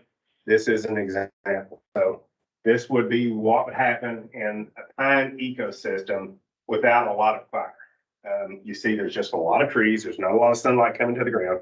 And the stuff on the growing in the understory there, that's all hardwood species. So there are no baby pines under there. If there are, they're not gonna make it because they're also shade intolerant. This is what, looks like a shortleaf pine stand. Matter of fact, it is a shortleaf pine stand. It looks much like that oak ecosystem I talked about. They're both adapted to similar conditions. And oddly enough, as we kind of already alluded to, that's a shortleaf pine seedling that will resprout after top kill. And you see the same kind of conditions. You got the old year's top kill deadwood hanging there, and it just sprouts right back out, and it'll keep doing it for time after time after time. Now, what happens with both the oak and the shortleaf is those root systems just keep growing, and they keep getting healthier and healthier and healthier. So that when the neighboring tree finally does die or get wind thrown, that root system may be 50 years old, and it just goes wow and throws up a brand new tree real quick. Okay, so talked a lot about loblolly pine. This is an example. You can see that mature cone-bearing source over there, and you can see what happens. Every place that doesn't have some sort of mowing or some sort of fire, that's what it's going to look like. It's just going to turn into loblolly pine if there's a seed source around. And as we talked earlier yesterday, one of TVA's management strategies was to establish on a half-mile grid across the NRA. It wasn't TVA, it predated it, right? Fish and Wildlife Service. Yep, but in TVA, I think they continued that, but every half mile on a grid across this NRA, they dug a pond, they established a wildlife opening, a food plot, and they planted a conifer pine cover planting, thermal cover planting. So I've got this stuff every half mile across this NRA. Yes, sir. You're gonna see a good example of that, drive up the northern end, up the trace, where considerable thinning, whatever you wanna call it, was done years ago and not followed up with anything. So I'm so glad you brought that up because I'd forgotten to mention that. Nothing, well, there are things that are as bad. Suppressing fire is bad, but starting a management strategy and then not following through with it can be just as detrimental. So these things have to, once you have a strategy and you've got a plan, and it's a stepwise plan, you got to stick to. All right, so talking about the tools, and we talked about that already, so we can get through this one quick, but there are two really just simple tools that are the most predominantly used to manage forest resources. And those are prescribed burning and cutting trees. Cutting trees has got several categories. That can be logging. We can actually put those trees on log trucks and they go off into the economy and turn into products. Or should they be sub-merchantable? That is, nobody wants to pay us for them because of character or type of tree or whatever. We always have the option to do what we call cut and leave treatments or timber stand improvement treatments. And so you might see something like that in say a shortleaf pine stand that had a whole bunch of small pines like that, a whole bunch of oak understory like that to the degree it wasn't allowing baby pine trees to grow. So you could just issue a contract and go in and take out the littler trees, get that sunlight on that. But those are the two big tools. There are others, herbicides at times might be useful, especially for loblolly and autumn olive and ceresia. And I want to be clear about this. So we often just use as a blanket term, fire. Not all fire is the same. It's a science just like any other discipline. And there are lots of faces of fire. Just as an example, so this is generally our target, right? That's where we're headed to. Mosaic burn. Not everything in a burn block burns on a burn. Mesic areas don't burn. Some areas, even logs will stop fire from spreading across. A down log might stop the fire from spreading across the landscape. Those are refugia, things that don't like fire can hide out in those fire shadows. When we start getting into things like tornado, we're going to see some of this higher severity. And that's simply due to the presence of big fuels on the ground that are going to burn for a long time. hopefully we can manage this, and burn this on days when the fuels aren't all available, but due to moisture. So some of it will burn, some of it won't. We're gonna end up with a mosaic that will look like a percentage of this and mostly this. This is what you never want to see. That's it, ever. Okay, so we talk a lot about forestry and types of forestry and what cutting trees looks like. So just real simplistically, in a nutshell, there are lots of things you can do. You can do single tree selection. That is, there's this one tree, if you just take it out, it opens up a whole bunch of sunlight for baby trees. That's a valid forestry practice. It's a real targeted type of thing. Takes a professional forester to look around. Yeah, there's some baby trees here. We need to balance this age class distribution a little bit. Whack, that big tree comes down, babies get to grow. Another is group selection. You can take out small groups of trees to accomplish that same objective of getting some regenerating young habitat in baby trees. Thinning is something that needs to be paid attention to. When you hear thinning, you need to be asking how much. What's the desired basal area that we want to leave on the landscape? How many trees do you want to take out? And ultimately, you should be able to visualize something, that looks like one of these in a clear way, right? How many trees are you taking out?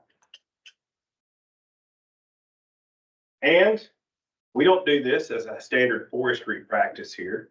And not many places do anymore, but it's still a valid tool. Or more specifically, some of the things that come after this are still valid. And I'll give you the example, a tornado was a clear cut, right? So while Mother Nature did the cutting part, we still have to think about what comes next and all the steps that are valid for a clear cut. There's still things that we might have to do on that landscape. Another case in point where clear cut would be a valid tool is every loblolly pine plantation on this property would be a great thing to clear cut, in my opinion. Matter of fact, if you leave one, you might as well not cut any of it.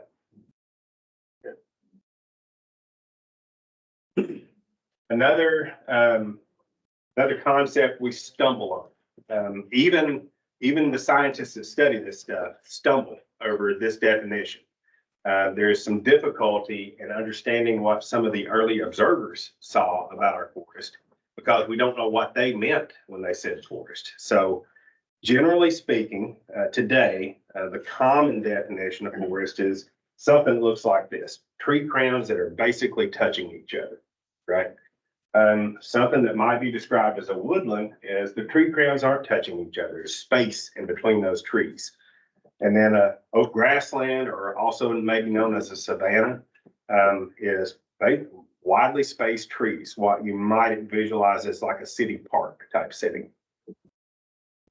But it's important for us to have a common definition because I might say woodland and you mean you think thick forest when I say that. Okay, so when we're talking about forest or woodlands or oak grasslands or any of that, the real things that we're looking at are the metrics of that standard timber, right? Like what type of tree is it? What types? What's the mix of those trees in there? How big are they? How old are they? And what's the overall health of the stand? Other metrics that are not nearly as dynamic as all that are soils, air and water, cultural resources, all of that are things that we have to think about when we think about managing forest resources.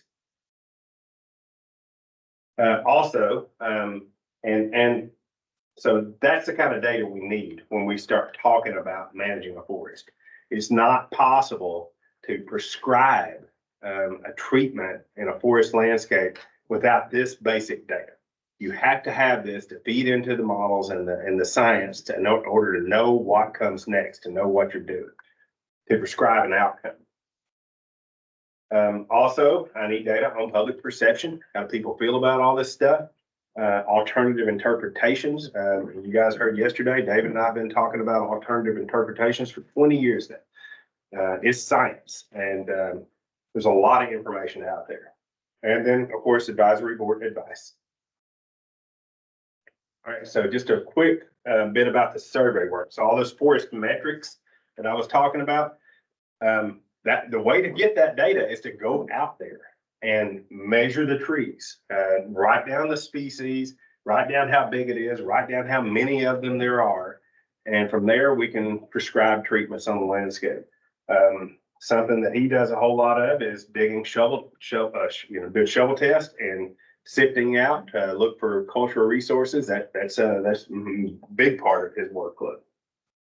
But that's all field-based survey data.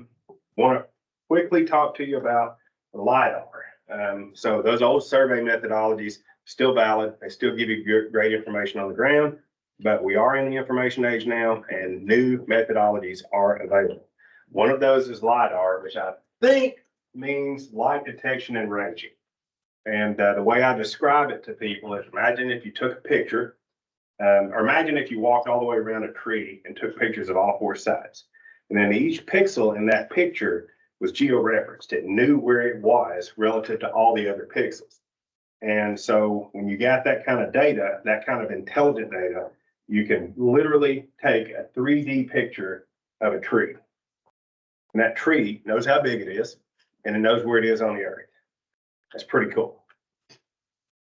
Old survey methodologies give you estimates, right? It's not possible to walk through an area and count every tree and measure every tree. So we've got statistical methodologies. We take samples that give us estimates of stands of timber and ecosystems. May I ask a question about You may. that real quick? Because you mentioned something to me about this. How does that work when you're out in an area where there's not great receptions and, internet, that sort of thing? You know what I'm saying? And the methodology for collection is it requires no connectivity. Okay, So it's literally a picture. Okay. And they usually take it from a helicopter or an airplane. We use drones as well. And then they bring it back, download it and process it. So it's always going to be a little delay between taking the picture and getting the process data.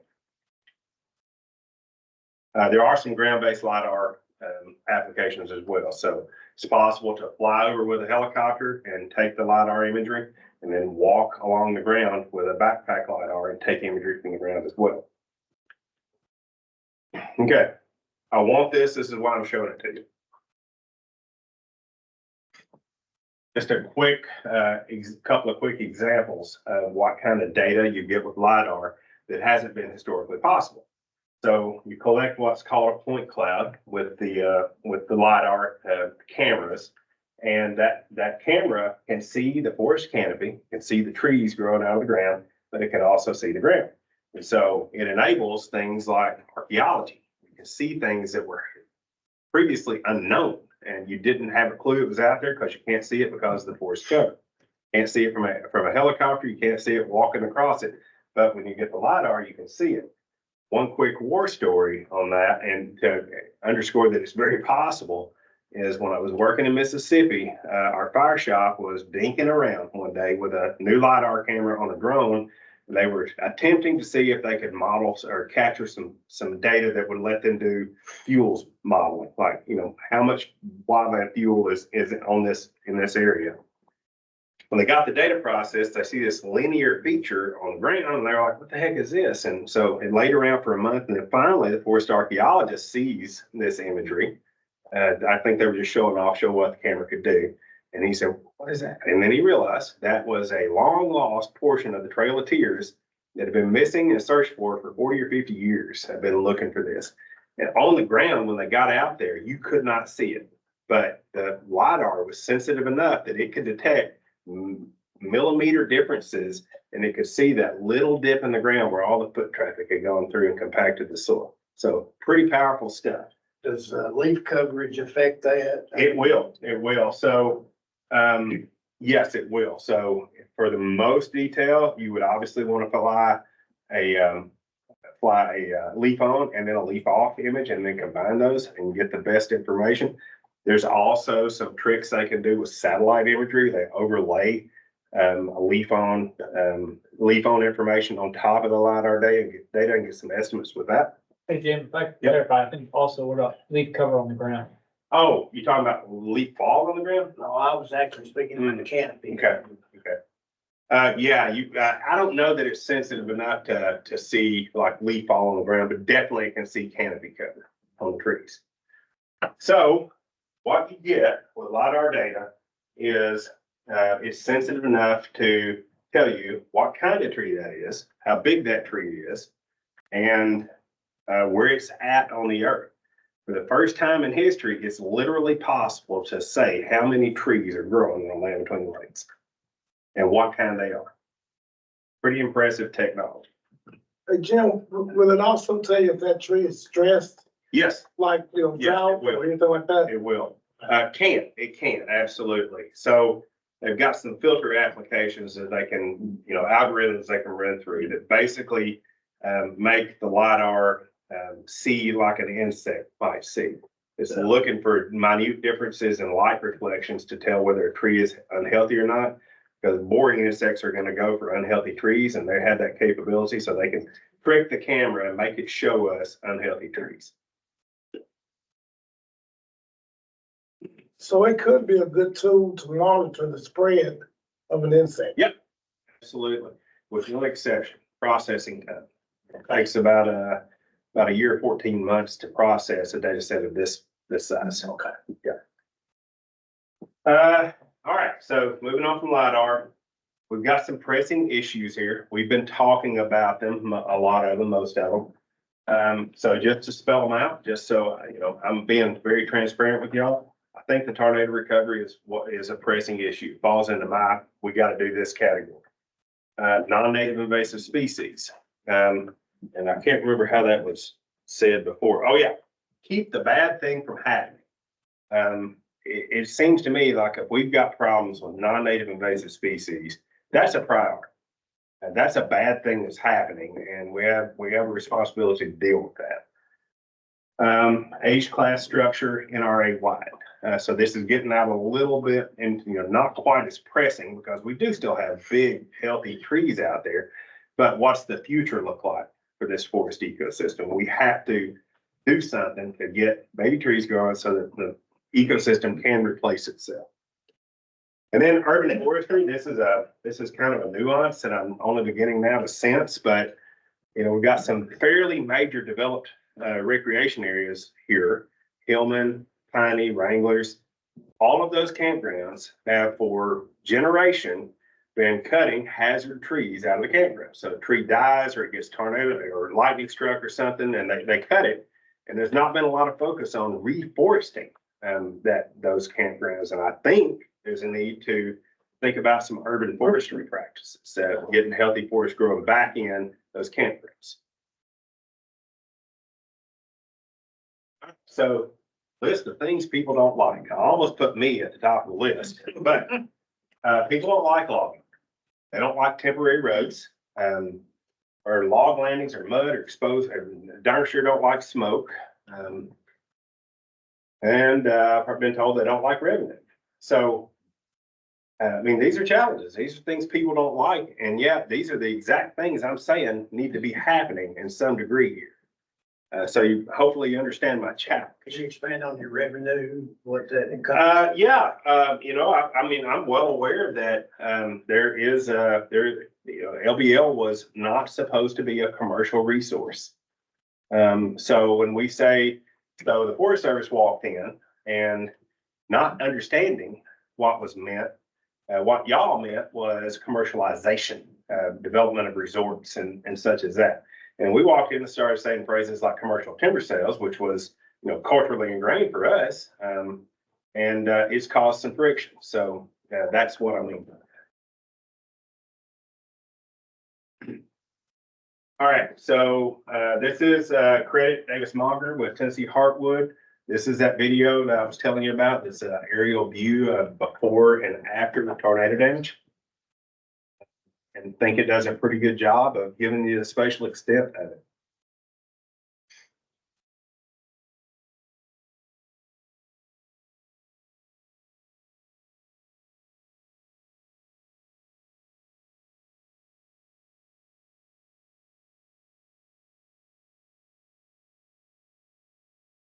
Where is that? Yeah, it's just a play. Yeah. Okay.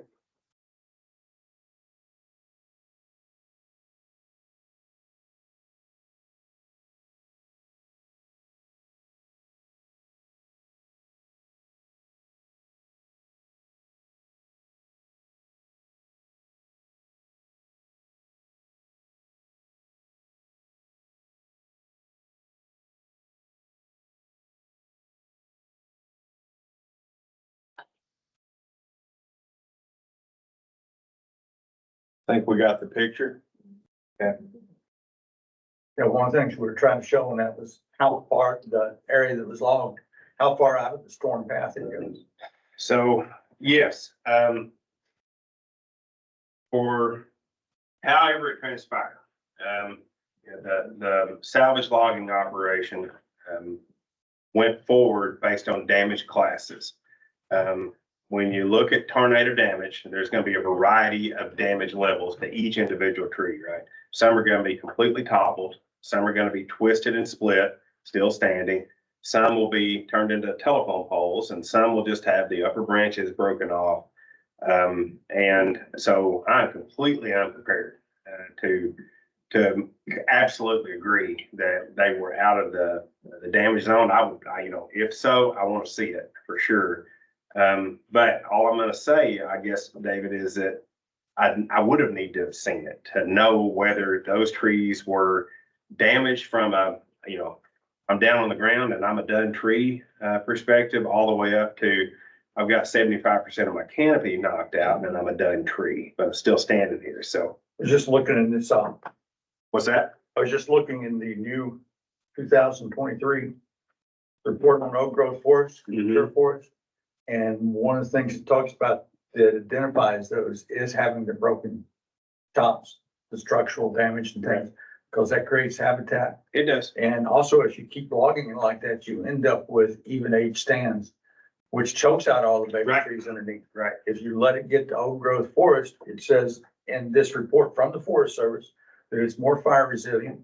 You have greater species diversity and greater differences in age classes. You get more seedlings underneath. Because you will get that kind of storm damage that creates opening. I agree with that, wholeheartedly. I don't disagree at all. All I'm saying is I didn't see it happen, so I don't know if they got, if they went out of bounds. I don't know. So, Well, they stayed within the Sale area boundary. sales. Yep. Or marked on the trees. Right. And we were told ahead of time that that was done outside the storm path so that the people doing the marking would not have to wade through where the tornado had gone for safety reasons. Okay. But that the logging was not going to go out to those boundaries. It did. So how it should have been set to is logging may not necessarily get out to the boundary. But if there are trees which fit the damage categories, those belong to the logger. And if that goes all the way to the boundary, then it does. So I do apologize if it was any miscommunication or lack of transparency on that at all. But once we sell a sale to a logger within a sale area boundary, any tree that's marked or if it's a damage category, that belongs to the logger. Well, the logger was allowed to make that determination. Well, to a degree, we had Amy on the ground every step of the way, making sure that they were appropriately applying the descriptions and only taking the trees which were damaged. So But when we went out 2 weeks ago, you sent a picture I did. of that tree. Yep. To David and me, David knows a ton more about than I do, but to me, I see trees with that kind of damage, not from a tornado, all the time, and Yep. they seem to grow and still live fine. I don't understand why they were in the field. Can and do live fine. And again, wind damage is very common, so it's gonna happen, and trees have adapted to that. What makes the difference is how many other trees are there like that in the vicinity? What's that tree's challenge for resources? If it's crowded and it's not getting the nutrients it needs to rebuild that canopy, then it may struggle. And so in forestry terms, we talk about the stem exclusion phase. So if you get a swath timber that's affected like that, similarly, where all the trees in it, in the neighborhood there have got that canopy knocked off of it, they go into like nutrient eating phase. They're trying to rebuild that tree canopy, and it's called stem exclusion. So they're all competing for the same resources. There aren't enough to go around, and they basically just stagnate there. Nobody can grow. They can't produce acorns. And they can't basically do what they were designed to do because they're competing for those resources. So that can happen if it's crowded in there. That tree's in a little bit more open condition and got plenty of access, it'll rebuild and it's gonna be fine. So it just depends. Doesn't matter what type of tree it is too. It does. Some trees are much more adapted to wind damage than others. I mean, so yeah, species does matter on these things. And again, if you're trying to go for maximum board feet, dollar value, Right. then you worry about that kind of thing. You do. But And if you're going for an ecosystem, Mhm. you need those snags. You need You the, do.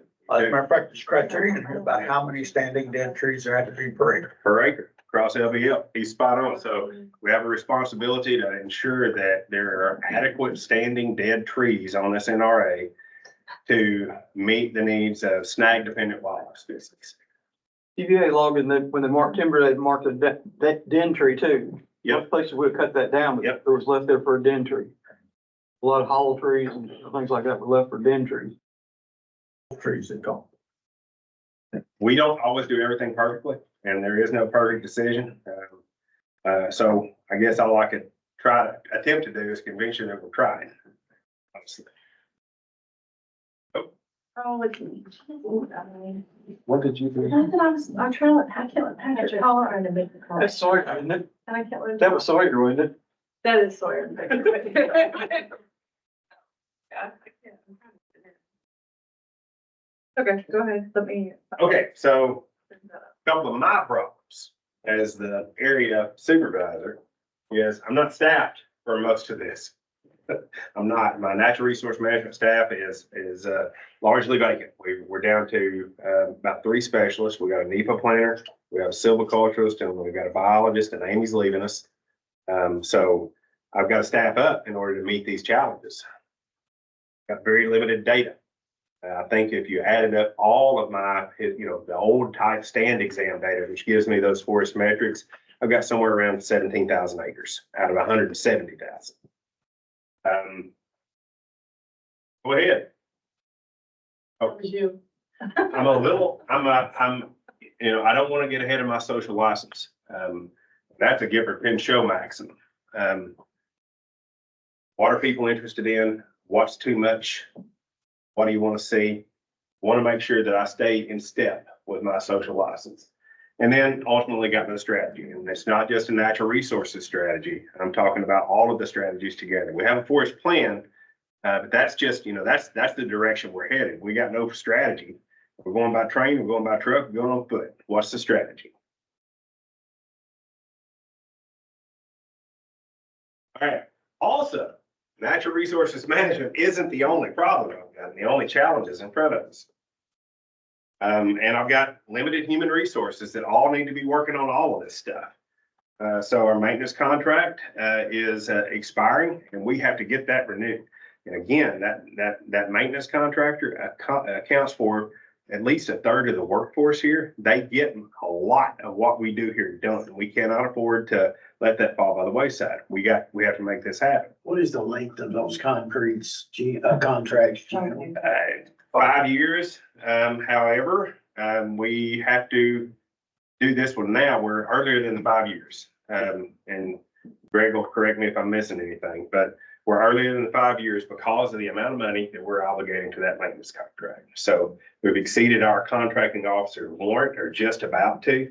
And so we've got to redo the contract to get it back in his authority. He's got to seek a larger warrant, and we got to make the ceilings on the contract a little bit higher.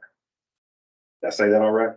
Yes, it all boils down to the pots of money that we get that are maybe legislatively given to us and stuff, so it increases the amount put on the contract. So that warrant the amount of that contract may be exceeded, and once we hit that ceiling, we have to read. And that's public law. We're outside of the variance that was allowed in the contract, so that we have to recompete it. Our agreement with Land Between the Lakes Association, and I promise y'all do not want them to go away, is expiring, and we have to get that renewed. And that's a this year thing. Sure, because I'm not a tech guy, but we got some problems with our website, and we're having to get a new contract for that. That's a lot of workload. Point of sale contracts, the same. Again, we briefly touched on this open land strategy. This one's huge, and I can't remember the exact number, but I think it's somewhere in the neighborhood of 10,000 acres of open lands in some form of open lands management, whether that's cooperative agriculture or just some sort of routine maintenance.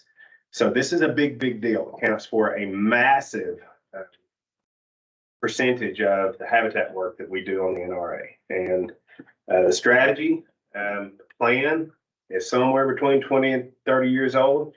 Technology has changed, economics have changed. People that are interested in this work are getting old and retiring. And so we got to come up with a strategy that fits right now.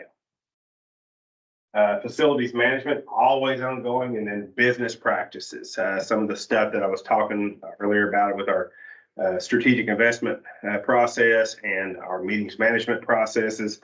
So all of those things are going on. All right, so ultimately we do need a plan.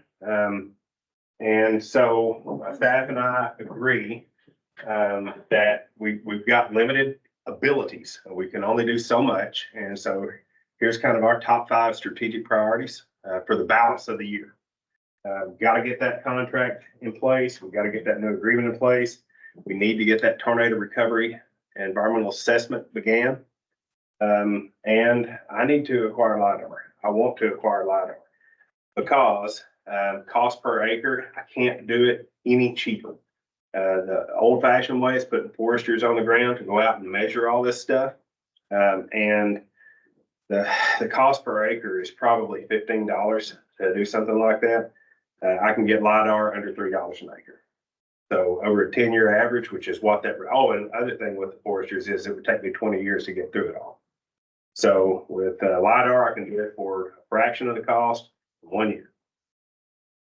And we need to get that website point of sale contracts back up and running so that we've got our online presence maintained. Just a few thoughts on LiDAR. It would be a major acquisition. We're talking in the neighborhood of $500,000. It's got really deep implications for everything that we do here. So this data set is useful for archaeology, for forestry. It's useful for engineering. And Wildlife as well, correct? What's that? Wildlife. And wildlife habitat assessments as well. Yes, correct, absolutely. Because what you can do with this data set is imaginary treatments. So I'm telling you that I want to go into this area and take out every tree under 8 inches in diameter, right? Across this whole landscape for all these reasons that we talked about. And you might say, what the heck's that look like? And I can whittle those trees out with a click of a mouse and show you what it would look like. So in terms of public scoping, we can model what we would say we want to do to show the pictures of what we say we want to do. We can also repeat the LiDAR flight later on so you can see if I did it or not. That's pretty cool, and I can't lie. It's right there. So pretty cool tool. Other functions that I'm missing? Okay. A big one is it's a pretty amazing yeah, David. I just wanted to add, one of the biggest stumbling blocks for LBL compared to other Forest Service units that I've been involved with is you don't have a good forest inventory. We don't know what's there. Yep, we don't. It's hard to know how to manage something if you don't know what's there. I mean, this would really help with it. It would, and so I'm going to use a phrase that my boss's boss uses. Regional forester talks about random acts of conservation. I can't in good faith tell you that this had to happen right here, right now, because I don't know what's happening everywhere else. How did I know that was the real priority to do on the landscape? And this fixes that. It gives us an instantaneous inventory so that we can set real priorities. Yeah. Operating with local colleges, really nationwide, and local high schools, science, technology, and programs. So because the acquisition is so expensive, most people aren't gonna buy it, right? But if we buy it because we need the inventory and then make it available to colleges and universities, this is more master's and doctorate programs than I can imagine. The information and the data and the research that people could do with this data set is phenomenal. So the opportunity to take environmental education from thinking about little kids thinking about snakes to master's candidates thinking about ecosystem health is pretty significant, in my opinion. And again, because of that initial investment and then collaboration with them. It's not really being done at scale and not in this way. So some of the companies we've looked at, the technology that they've got available is pretty intensive, and they've done it for some western landscapes have done things in this depth, but nothing in the southeast that I'm aware of. So it'd be a very unique data set for the eastern deciduous forest. And of course, there's sticker shock. That's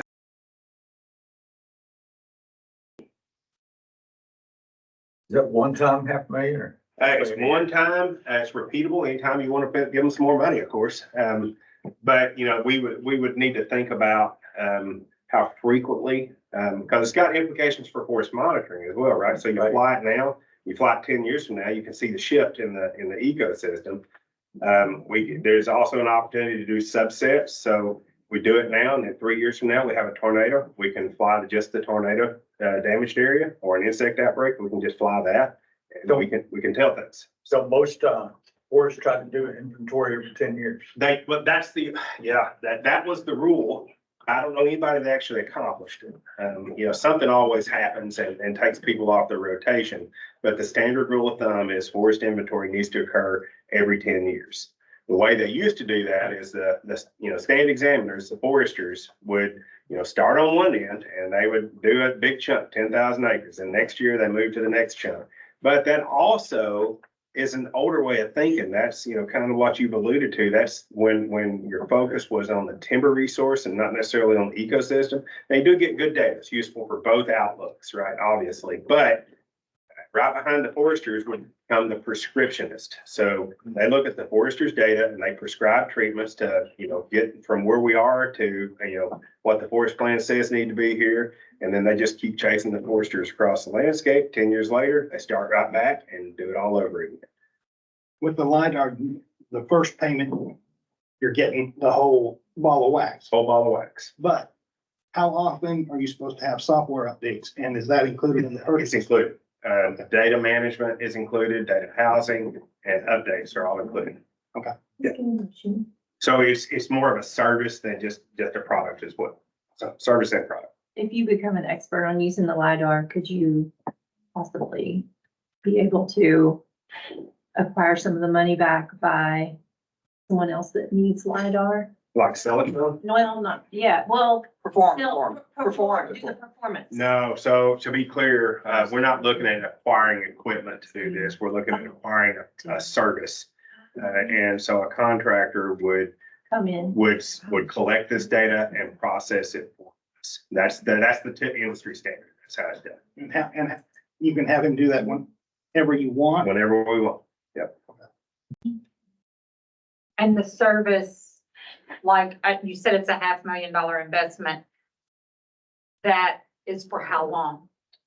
Like, is that a one-time use and never again, or? Yeah, so they fly it once, they process the data, and for that price tag, right, for whatever price tag is agreed upon. They house the data and continue providing the services with that initial payment for, 6 to 10 years. If we want it longer than that, then we can negotiate that. And that includes troubleshooting and all that. And it's pretty much industry standard for all of that. How new is LiDAR? A LiDAR has been around for about 20 years or so. But the technology is just getting better and cheaper. That's what I'm thinking. Yeah. Usually it gets cheaper. Yeah, as it time does. goes It on. does. Which probably explains why people might be interested in doing a project like this, because it gets them into a market, so to speak. So with a practical example. Continuing forest inventory, Mm-hmm. where you had CFI plots and all around the area.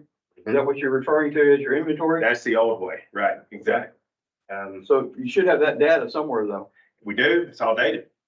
And had a lot of tornadoes and a lot since then, and so it's cut to pieces by a lot of natural events. Okay. That's one of the things I helped do at one time. I know. I'm aware. Should I go online and see if Patrick had a question? Okay. Patrick can speak. Patrick, did you have a question or comment? Great presentation. Really enjoyed the field trip yesterday. y'all have heard me beat the drum, but the most important things we do for wildlife is keep harvest timber here and prescribe fire. Maybe at the closing wrap up, we can talk about some of the wildlife openings and some ideas I have there, and also some turkey population data that I've given Emily. But thank you. Oh, yes, sir. Thank you. And to be clear, we've got, the balance of my time slot on the agenda to talk through these issues and opportunities and anything else that you think I missed that we need to talk about. My thought on the acquisition of the LiDAR, barring y'all seeing any issues with that, it's high price tag. It gives me an inventory that I do not have now, useful for a lot of purposes, and I'm very interested in an environmental education component because I do want to see more engagement with colleges and universities.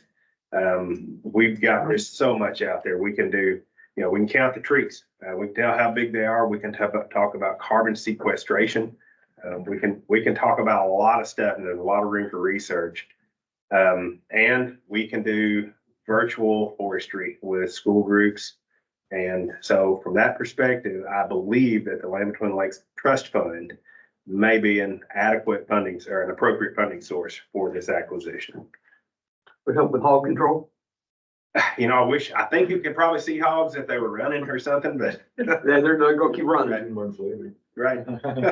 Yeah, that's the bad thing. We get the information about a year later. So. Would it help your case if the advisory board was in agreement with your recommendation? Always. That definitely cements, it emboldens me and strengthens me, yeah. John had a little quote there. Back here. Pretty good order. As already been alluded to, LiDAR has been around for a number of years now. And some of you may be thinking to yourselves that, well, the states do provide LiDAR at a cost or of some sort. What we're talking about with the normal state resolution of the normal state pictures that they provide, it's going to give us about 8 pulses per meter. Pretty good. You can figure out for rocks or rock, you can figure out that there's something there. This stuff is going to be high-end LiDAR, which is going to be 30 pulses per square meter. What does that mean? This, about 7 centimeters. This is what it will get down to. So for the questions about wildlife habitat, yes. For the questions about tree species density, yes. For the questions about diameters on trees, yes. A lot of those things, this has the ability to answer for us. And the big thing is that, are these capabilities available? Yeah, but at the scale and scope that we will be able to acquire this is like, going to buy Yugo and getting a Cadillac. Because everything that you could think that you wanted is going to be already there and it's already baked in. And the format is very user friendly. And that's going to be a big thing. So as the opportunities arise to share this information with universities and have other students available, now we'll have the opportunity to provide them this information that will not be readily available to most of the universities because of the cost. And they can begin to help us analyze all this new data that we didn't know we had. So any decisions that are out there, they will be helping us guide as well. Thank you. It will definitely improve efficiency. Yes. What was that? It will definitely improve efficiency, It will. without a doubt. I had a question to explain the trust fund. Yes, at the time of the Land Between the Lakes Protection Act, so the transfer from TVA to the United States Forest Service, TVA was required to deposit $1 million per year for 5 years into a trust fund account for environmental education for the Forest Service. It hasn't been used a lot. It's been accruing interest, and I think it's at like 6.6. 6.8. 6.8. So what we're talking about using is a fraction of that to have a data set that's not only useful for inventory purposes, but ultimately for to stimulate some research and curriculum in natural resources management. Well, me and TVA money. TVA, yes, sir. I was just trying to, as someone that's in academics right now, I cannot stress enough that we look at how modern technology is And that if we're going to equip students for our next generation of the workforce, give them access to this type of data, this is just incredible. And I just want to say that, you know, when we think about workforce development, we have to be honest and know that we have an aging workforce and technology is important. Right? And so this right here equips these students and researchers with the data that oftentimes that cannot be afforded by universities. I think about Austin P or even TSU, you got University of Kentucky, Murray State, that will have access to this data. SIU's got a big worship program. Yeah. And Jim, so my understanding from talking to you was the LiDAR used in Mississippi that detected the Trail of Tears was almost an Amazon grade. Yeah, it was LiDAR Amazon on grade. the drone. So this thing would be able to detect depression showing heritage sites, archaeological sites, all that stuff in detail. I expect it to be sensitive enough to determine whether autumn olive is invading the edge of an open land. So that level of detail. So what does it take to access the trust fund? Do you have the power to do that? I do have the power to do it. I, for one, say go for it. Yep. Agree. Well, thank you for supporting my harebrained idea. I appreciate it. I think it'll make a difference. And once you get the data from this, it's your data, you can have it here. Yep. And then let people at universities around the country do Correct. research on it from now on. And I think it would really, I mean, it has the possibility to be a global, you know, we can share the data. It's not out of the question for a master's candidate or a doctorate student in California to be interested in this eastern deciduous data set. The land between lakes is really unique, as you well know. So I expect there to be a lot of interest in it. Does it have the capability to do ground penetrating radar? It doesn't. Okay, I was thinking about with the cemetery. Yeah, but what it can see is minute changes in surface continuity. So it can tell. One of the examples that I've seen was just, it really wasn't that in depth, but they were showing us from an engineering perspective what its utility was. And so they were basically doing a virtual flyover of this temporary road.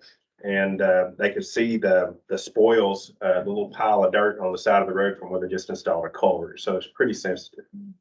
Our old road beds or things like that can be visible too. Old road beds. Yep.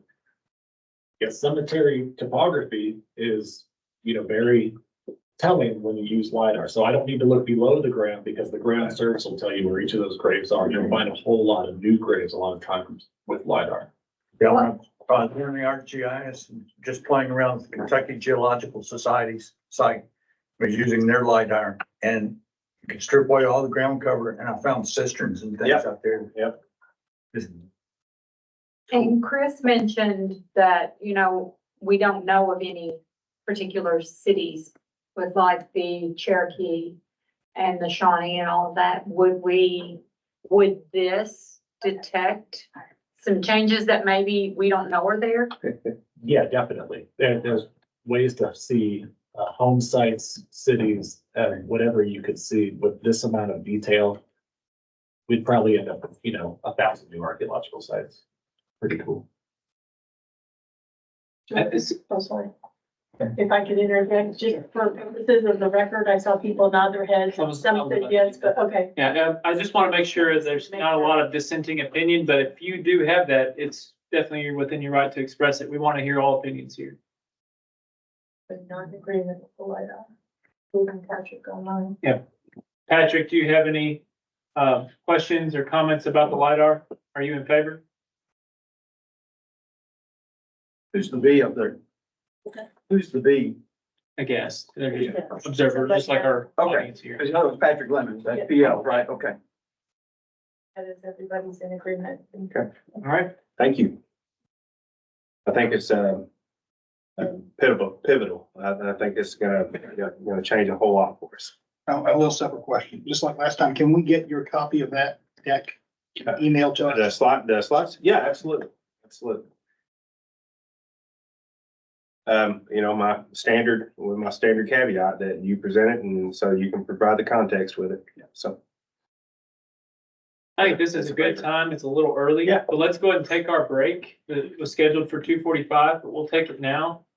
And if we could just take a 15-minute break, we'll call it, well, we'll make it a 20-minute break, 19-minute. So be back at 2:40. So try and be back in here ready to have more discussion at 2:40.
I understand.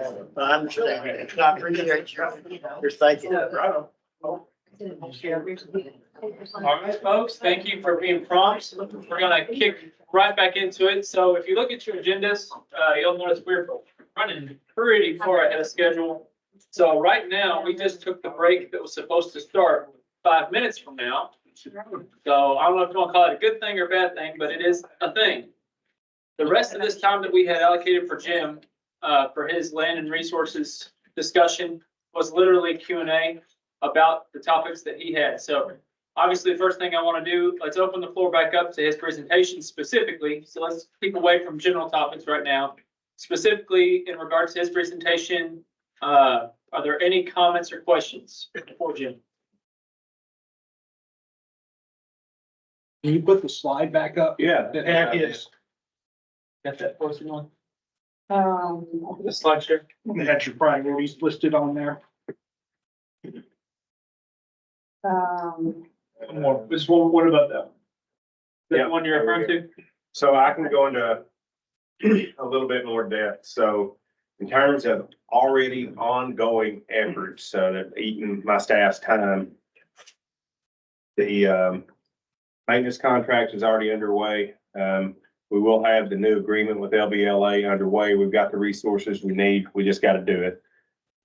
Same thing with the website point of sale contracts. The acquisition of LiDAR it's not a massive lift. The regional office will be assisting on the contract specs and all that. So it's not too bad. It's pretty straightforward, contract acquisition. So the real thing that that's gonna eat my time and that I think should be a priority for us is the tornado recovery environmental assessment. So, I would love some thoughts and advice on that. Y'all have heard my kind of what I think in terms of timeline and the need to get on this. And then outside of that, I think one of our more pressing issues, and this is just with respect to natural resources management, it's a loblolly pine issue. We've got other things going on as well, like we're taking a deep look at the facilities and programming available at the nature station. We've got sort of a holistic plan in place for that. Now, I meant to have that here for y'all, but I will get it out to you via email after this and let you dig through it. It's a tome. It's thick. So multiple parties engaged in that. And we would like to sort of test that out as a model and a process, see how it works for us at Nature Station. And then we would like to take that same concept to the home place. We'd like to take that same concept to Brandon Spring and then Golden Pond Visitor Center. So, but that's a slower march to do all those.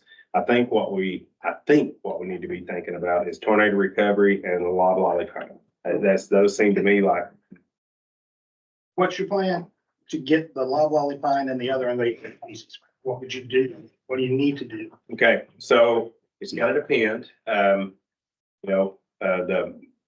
The two things that have to be done are, one, getting rid of the seed source, which means cutting the mature trees. And And then two, getting rid of the regeneration, which is a whole lot more, it's as complicated, but we're talking about burning, we're talking about chainsaw work. So the way I would do that is we'd probably work in like a zone kind of thing. We'd work this zone, then we'd move to that zone. It's expensive in this zone, but I would literally have for the non-commercial stuff, I would have chainsaw crews out there just cutting the smaller trees that, optimally, I would burn an area first, but I can't burn it all. It's too much of it. And then I would cut what's left, and that's gonna be a whole lot less to cut, right? But I would just literally contract and send people out with chainsaws to cut the smaller saplings and seedlings and stuff. With the larger trees, those are commercially valuable. To pay for that work, I would literally cut those trees. I would put them in contract, logging contract. I'd contract them to sell them and use that money to roll right back into loblolly eradication everywhere that I couldn't sell the trees to. There's some challenges with that. I am utterly uncertain of what the pine market looks like here locally. So I know I've been told that one of the challenges is that there is no pine market. So we tried in the past, but I think that was a piecemeal approach. So we're going to do it in this little area. And there's also a part of the timber available is pine. But if we were to do an area-wide loblolly pine eradication environmental assessment so that we have access to all the pine area-wide, now we're talking volume. And now we're talking something that might get a purchaser interested in, mobilizing their equipment to this area and doing that job. There is a pine market evidently out of LBL in the south end, Stewart County. Cause you see a lot of pine trees going through on log trucks. Okay, I've seen some in Callaway County, so I know there's some. So there's a market somewhere, and part of that was, the land used to be West Vaco, it's changed hands several times, but it was a timber company at one time. Right. So that's where, there's, Okay. and I think Fort Campbell's involved in that too, so you might be able to contact them. Okay. Oh, well, why didn't I think of that? Yeah, absolutely. So. Just keep me around for it. One thing to add real quick about loblolly and just some of the other management and in general. Many years ago, began my career, a mentor told me there's a few main tools, and you did touch on those. He's a torch, a plow, a sprayer, and a chainsaw. And specifically talked about fire and chainsaws. With loblollies, there's other management techniques as well beyond fire and chainsaw, specifically herbicide and mechanical. The mechanical beside chainsaw skidders. Yeah, we can do mastication. Yeah. Is there any level of that being done, or is there a lot of red tape to do some of that stuff? No, not really. No. For those of you who don't know what a masticator is, it's basically a wheel of death that's on front of a big log skidder or a skid steer. And think of, 10,000 chainsaw teeth on a rotating drum, and it literally just chews trees to nothing. So it's a great tool for recovering, open lands or getting rid of brushy understory. We've used it very recently on autumn olive around some of the edge of our open lands. So yeah, we have done it and it can do it. So in fact, our maintenance contractor has one in their arsenal. So. And if they can go beyond, the basic tools that I'd learned early in my career, we've developed technology just like this LiDAR stuff is new stuff.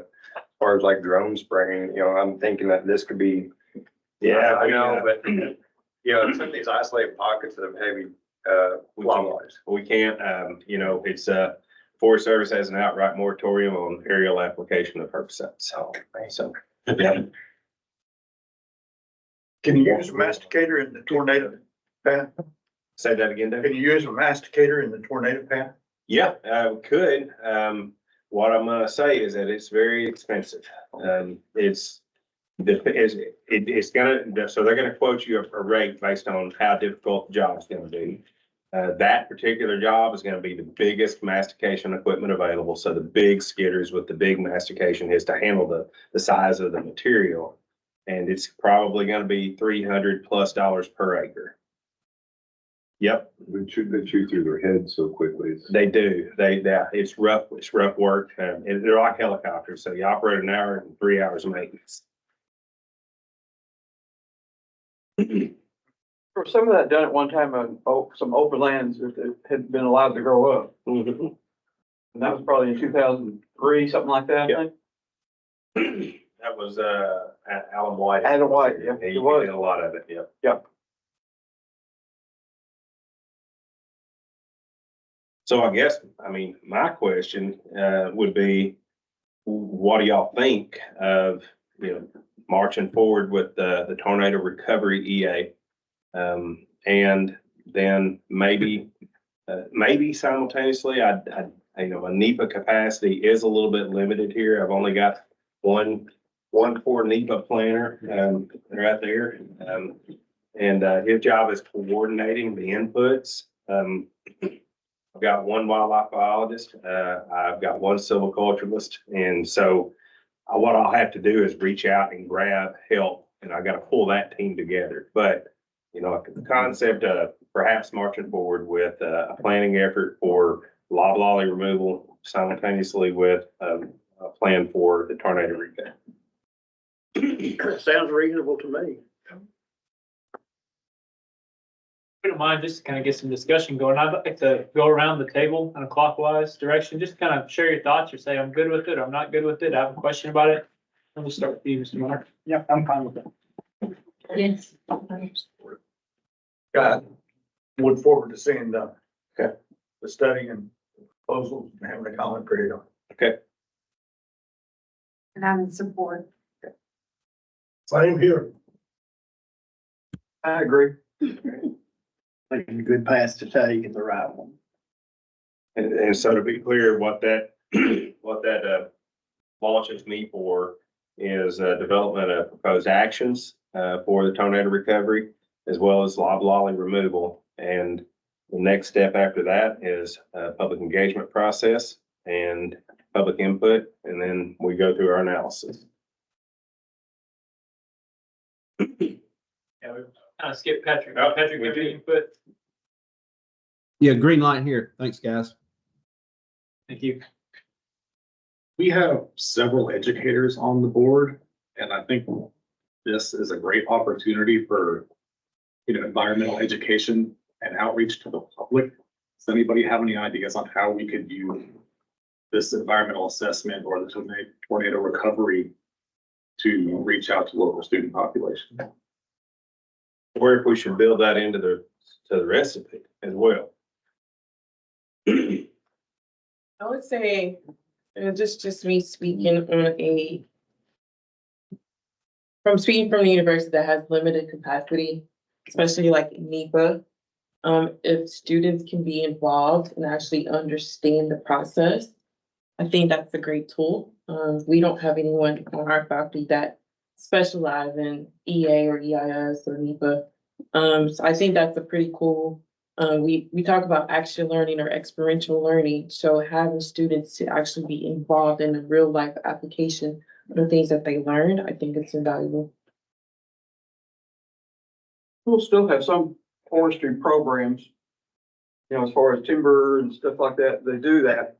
So I think that would be where you need to concentrate too and try and get those students and others involved too.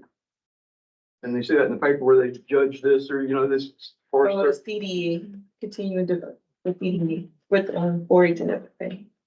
Those contests. I think some of the schools have it too, right? Yeah, those Schools do programs. too. 4-H would be another opportunity too, like I heard, yeah. They have the FFA CDEs that has the forestry test.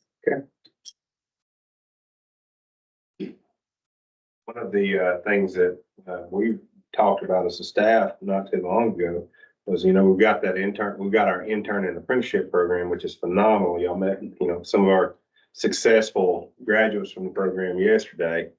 But I don't know that we've ever had an apprentice in NEPA.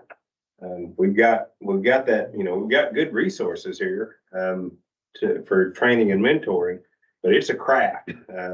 Forest planning is an absolute discipline, and it's not one that we traditionally build a big pipeline for. So, I'm starting to wonder if there's not some opportunity to bring on an apprentice focused on environmental planning and policy. Just a thought off the top of my head, when you start the process of the tornado recovery, you might want to put up some ID signs like what happened here. Okay. Why we are doing this. That's just a thought that will educate some of the public. Lots of pictures. Before and after. Okay. You know, that video that Davis Monger did, that tells us better than the bus trip. It tells the story so well. So, and I will say that it's an interesting spot, when, to have access to Heartwood's video stuff, to help tell the story of that Brave New World. He's got a lot more of those. Yep.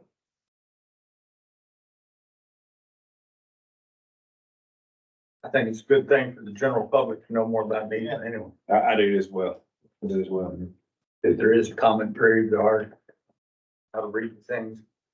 So NEPA is a perishable skill, and people that are good at it, you know, that they've moved on. So the reservoir for NEPA knowledge now is very, very limited here. We did just a quick inventory informally. Well, I've only got just a handful of people that know the ropes on this, and you know, even down to even a limited way. So we are bringing focused NEPA training here.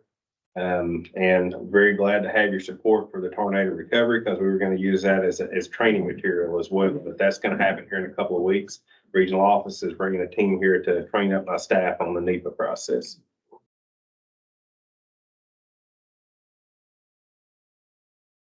At the high school level, I know that they,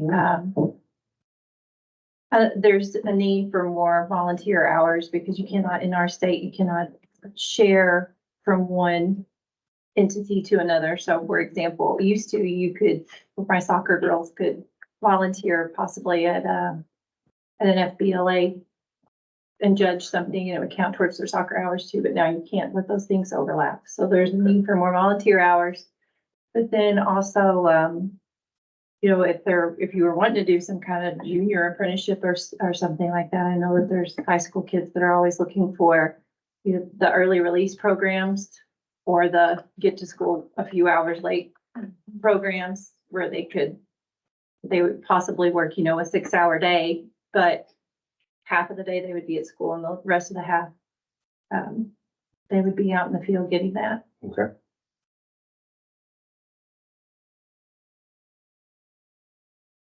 Some of this work is exceptionally hazardous. Yeah, I know. That's what I thought too. I was like, I mean, when you get down to the high school level, you've got to worry about that. Yeah. I thought that. That shouldn't prevent us from looking at actual opportunities to. Maybe some of the forestry kids. Yeah. Okay. Tennessee school kids need it for their Hope scholarships too. Okay. What do they need in particular? Volunteer hours, Yeah, community service or things like that. yeah, that's, yeah. I can hear Elaine writing from where I'm at. You can also serve as a mentor.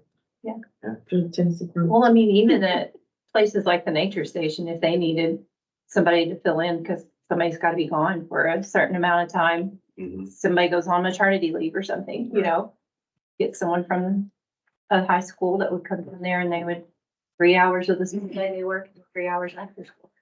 Okay. I don't know.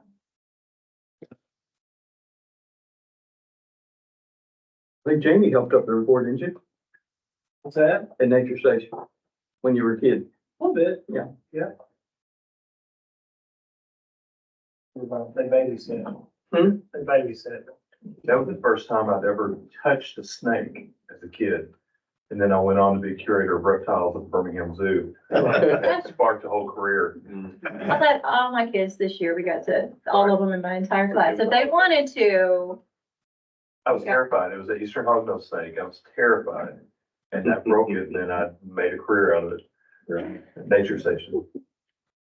And you mentioned yesterday, like I think here at the admin building and other places doing some pollinator work. That is definitely some things you could get these high school students. You could get elementary kids to do that. Yeah, Because but I some have a garden at service my school where we plant. Yeah, and I mean, even like all of your clubs, like your beta club, you know, they have to have so many service hours and everything. Definitely the more students we get here, even if it's on that volunteer basis, then the more interested they are in this area.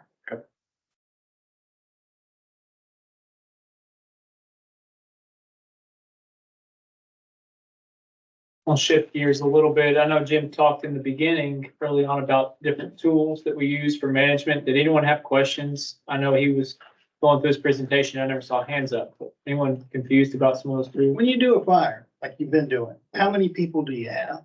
It's gonna vary, depending on the size and complexity of the burn unit. Excellent question. So those details are approved every day. Every time we go out to a burn of any kind, I ask about the organization for the day. What do we got on hand? We didn't do a single burn this season that I didn't need to bring in extra help. So it's a very interesting dynamic. And I'm going to tell I'll tell it all here. But the country has evolved from thinking about Western fire season and Southern fire season or Eastern fire season. Now there's just fire in North America. There are resources in the West that, basically they fight fire in the summertime. Now in the springtime of the year, they're moving here to help us do control burning and wildfire suppression. So we had a number of Western resources from multiple agencies here all spring to help us pull off the 15,000+ acres we burned. Average is anywhere from 10 to 20 plus, depending on the complexity. The resource mix includes literal firefighters in leather boots on the ground, all the way up to brush engines, type 6 engines, but most people who are familiar with VFDs call it a brush truck, something about that size, and including aviation that are doing a couple of missions. They're setting the fire, but they're also equipped to help fight fire if something gets out of the control lines or we have a wildfire while we're burning. They can help do that. So very complex organization. And you've got to have a whole contingency forces that aren't engaged in the. Right. So day of burn, there is a subset of the fire qualified people that are held back. So one serves as the duty officer to ensure that, the fire operation is getting what they need, plus they're available to cover any wildfires that might occur while that prescribed burn is going on. And then there are some contingency resources set aside and just kind of chomping at the bit in case we have an incident, something jumps the line or something like that. So. Yeah. And those are actually, it's modeled out to a frustrating level. It's based on fire containment for the day. So based on the fuels that's burning in, based on the weather conditions, I couldn't just sit two people back and say, yeah, it's going to do it. The contingency resource has to be capable of containing what the models say it's going to burn like on that day. Jim, could you elaborate a little bit on the specific criteria you need to have a successful day of burning versus, we have these parameters that are too high and we can't burn today. So for example, maybe we only burn, what would you say, 50% of the days that we maybe plan to, or 80%? Like, what do you think that looks like? So, yeah, good question. So we do have parameters that we go for. Every burn plan has to adhere to, the NEPA decision. So we're approved to do this on these acres. Then outside of that, each burn has a prescription. Like we're looking for these fire effects, and these are the weather and fuel conditions that will achieve those fire effects. So relative humidity is very important. I have authority to sign burn plans down to 25% relative humidity. Anything below that requires the regional forester's approval. That generally runs through fire and aviation management for the southern region. And we have a process in place. Anything above 20 miles an hour wind, or anything below 20 miles an hour wind speed, I have approval to approve or authority to approve. Anything above that requires regional forester's approval. And we know that anytime the RH is below 25% and winds are above 20 miles an hour, it's going to be a very busy burn day for sure. So I've gotten a lot of questions about, it seems crazy to burn at those kinds of wind speeds. And for the average person, yes, it would. But, the average burn boss has gone through at minimum, usually a 5 to 6 year training and vetting process to be certified to do that. And then that's just only the maximum qualification you got to have on hand. And everybody below that has got years and years and years of training and experience doing this. And so they do know what they're doing on the ground. And we didn't lose any fires this year. And it was a record year for acres and number of burns here at the Land Between the Lakes. And I think the biggest spot fire slop over we had outside of our planned perimeter was about a 1/4 acre. Caught it pretty easily. So they're very good at what they do, for sure. So did I answer your question? Okay. Well, I guess one more follow-up. Were there like rain days or days where the wind was just too much and you had to shut down? Nothing that we had to shut down. We had to delay ignition on one burn because during the day, our relative humidity got below my authority to continue ignition. So when that happens, we just sort of hold up and wait for conditions to moderate, and then we continue the operation. Unless doing so is going to create some undesirable outcome, like a big smoke impact, or the fire is going to behave in a way that is, bad for resources. Like I'm not going to stop ignition if the fire is starting up a hill and going to blow everything out. I'm going to get some fire on top of that ridge and let it back down, so to moderate fire behavior. So I'm not going to let the parameters, lead to bad outcomes for us. So. Also here at Land Between the Lakes, we have a militia system. So there are those of us who are not full-time firefighters, but we are firefighter qualified so that we're able to go out and help out if necessary. So I've been out on fires protecting archaeological sites, and one of my employees, Lacey, has been out on nearly every fire this season as an archaeologist monitoring the situation. So even though. But she's equipped in firefighter gear. Oh, she's completely trained. She's equipped in firefighter gear. It's not her full-time job, but she's using her archaeological knowledge to assist the firefighters in their job. And I will say, I think I told a few others this morning, Jim, I did see your video on Facebook where the one day where the smoke was just a little different than what you had planned. And I applaud your transparency with the public for letting them know things happen. Yeah. Not everything is under our control, but that you felt like you needed to get that out there to everyone. So, smoke management, smoke modeling is utterly important to me. And if you had to sit through one of my daily fire briefings, when my fire crew is trying to get me to approve a burn plan for the day, they at this point, they know that smoke model better be the first thing that hits my desk. And because that's how I'm not going to lose a fire and burn somebody's house down. It's not going to happen here at Land Between the Lakes. We got big lakes on either side. Not going to happen, but I can smoke out Katie's or Nashville or Aurora. So we're hyper focused on that in particular. And I was telling John, so the way we go about that, first and foremost, we have a cooperative agreement. All National Forest does with the National Weather Service, and they have fire weather forecasters who produce specific fire weather forecast for us every day. And they can produce a spot forecast for us upon request. So if we got a very specific spot, they'll really drill down. So it's not a general, it's going to be 80 degrees here. They'll tell you right here, it's going to be 76 degrees. And so very specific weather forecast for that area we're targeting for burning today. And then now today, they produce a smoke and a dispersion model using a program called Blue Sky. And it's very sophisticated. They've got the atmosphere modeled like you would not believe in boxes. And so the old way was, I say, yep, wind's blowing this way and it's going to be burning for this many hours. So we're going to put out that much smoke in that direction.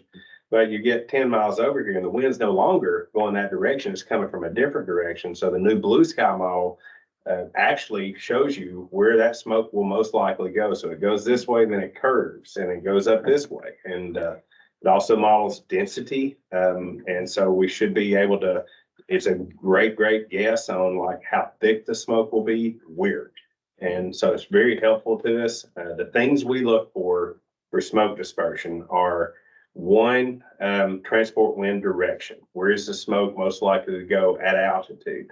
Above the mixing height. So the mixing height is a forecast height at which the thermal energy of the fire lifting that smoke should equalize with the atmospheric temperature and stop lifting. And then from there, it's going to disperse with whatever the wind direction is at the speed that that wind is blowing. And so that's cool in itself to have those pieces of information. But then when you couple it with the wind was doing this here and now it's doing this, it gives us a real good estimate of where all the smoke is going to go. We also look at atmospheric instability. Those days when we get when you come outside in the morning and you see the smoke from somebody's fireplace or wood stove and it's just kind of hanging in a layer there. So that's a temperature inversion, a stable atmosphere. But then, by 10 or so in the morning, it's all gone. And so the atmosphere is gone unstable. And you can measure how unstable it is. And that gives you an idea of how well your smoke is going to lift and disperse. So we look at all those things and try to make an informed decision. And I have called off burns because I didn't like the smoke dispersion. So not because of how the fire was going to burn, but I just didn't like where the smoke was going and what it was doing. Good questions. So we messed up that day. And, I don't think we win by not owning our mistakes and being willing to learn from them.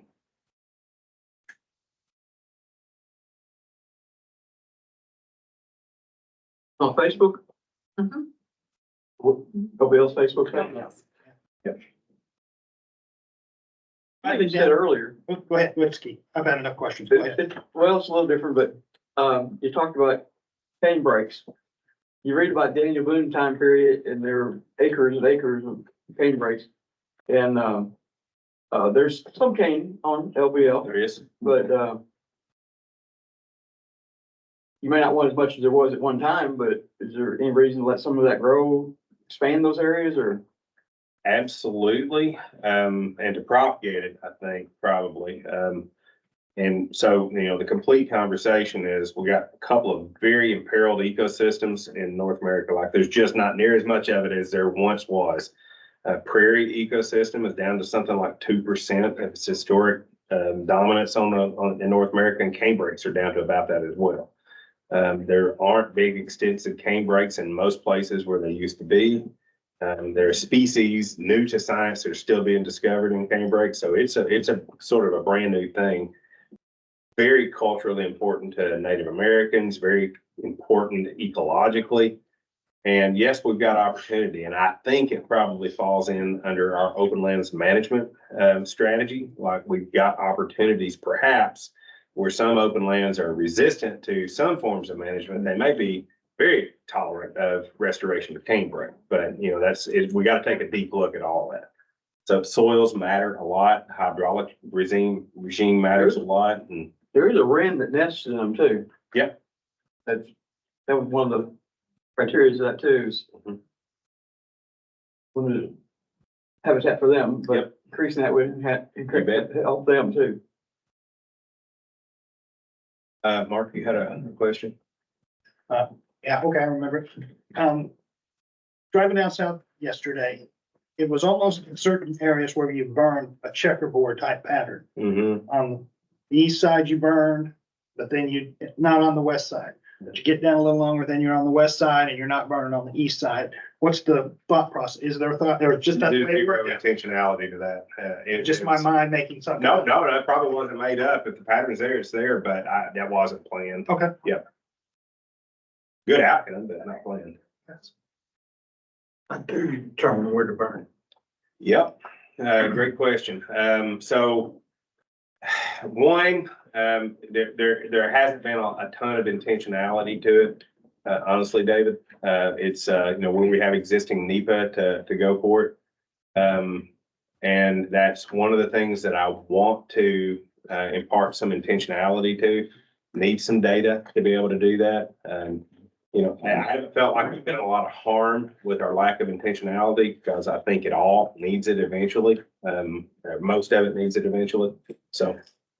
But when you talk about fire in the eastern forest Mm-hmm. and Native Americans burning and all, I don't think it's a question of either or, it's a question of scale Uh-huh, and time, you know, how. right. Yeah, thank you. I agree with that. And makes a huge difference. It does. So seasonality matters. I talked to you about, earlier about, fire is a big topic. You can't just say fire and let it go at that. Seasonality matters a ton. Right now, most of our prescribed burning is spring season burning. Ultimately, most of the historical records show that fire kind of happened throughout the year, but there was fire in the summer, there was fire in the fall. And fire in those different seasons has different effects on the ecosystem that need to be considered. Like, for instance, I can burn all day long, all spring long, and not kill a single sapling. I can top kill them, but they're going to sprout right back up. So ultimately, in terms of, killing that competing vegetation with my baby oak trees, I'm not doing a lot of good. I'm not killing them with spring fire. In the fall of the year, I can kill them outright. And so it would be more beneficial to burn in the fall. But the fuel bed is not receptive for fall burning just yet. The duff layer is thick. It holds a lot of moisture like a sponge. And so it keeps that fuel bed, that fall fuel bed, really moist, and it won't carry a fire well. So a couple of spring burns, get that duff layer kind of whittled down so that fall leaf layer litter is nice and flammable. And then we can accomplish some fall burning. But yes, growing season, going into the fall, those are growth directions for fire prevention. Scale matters as well. Yep. Right, and you burned it. How many acres did you say you burned this year? About 15,000. That's a lot. It's a lot. The forest plan targets us to a maximum of about 30,000 acres a year, with an annual average of about 20,000 acres a year. I worry about things like where you burn, Mm-hmm. where would a whippoorwill be? Don't know.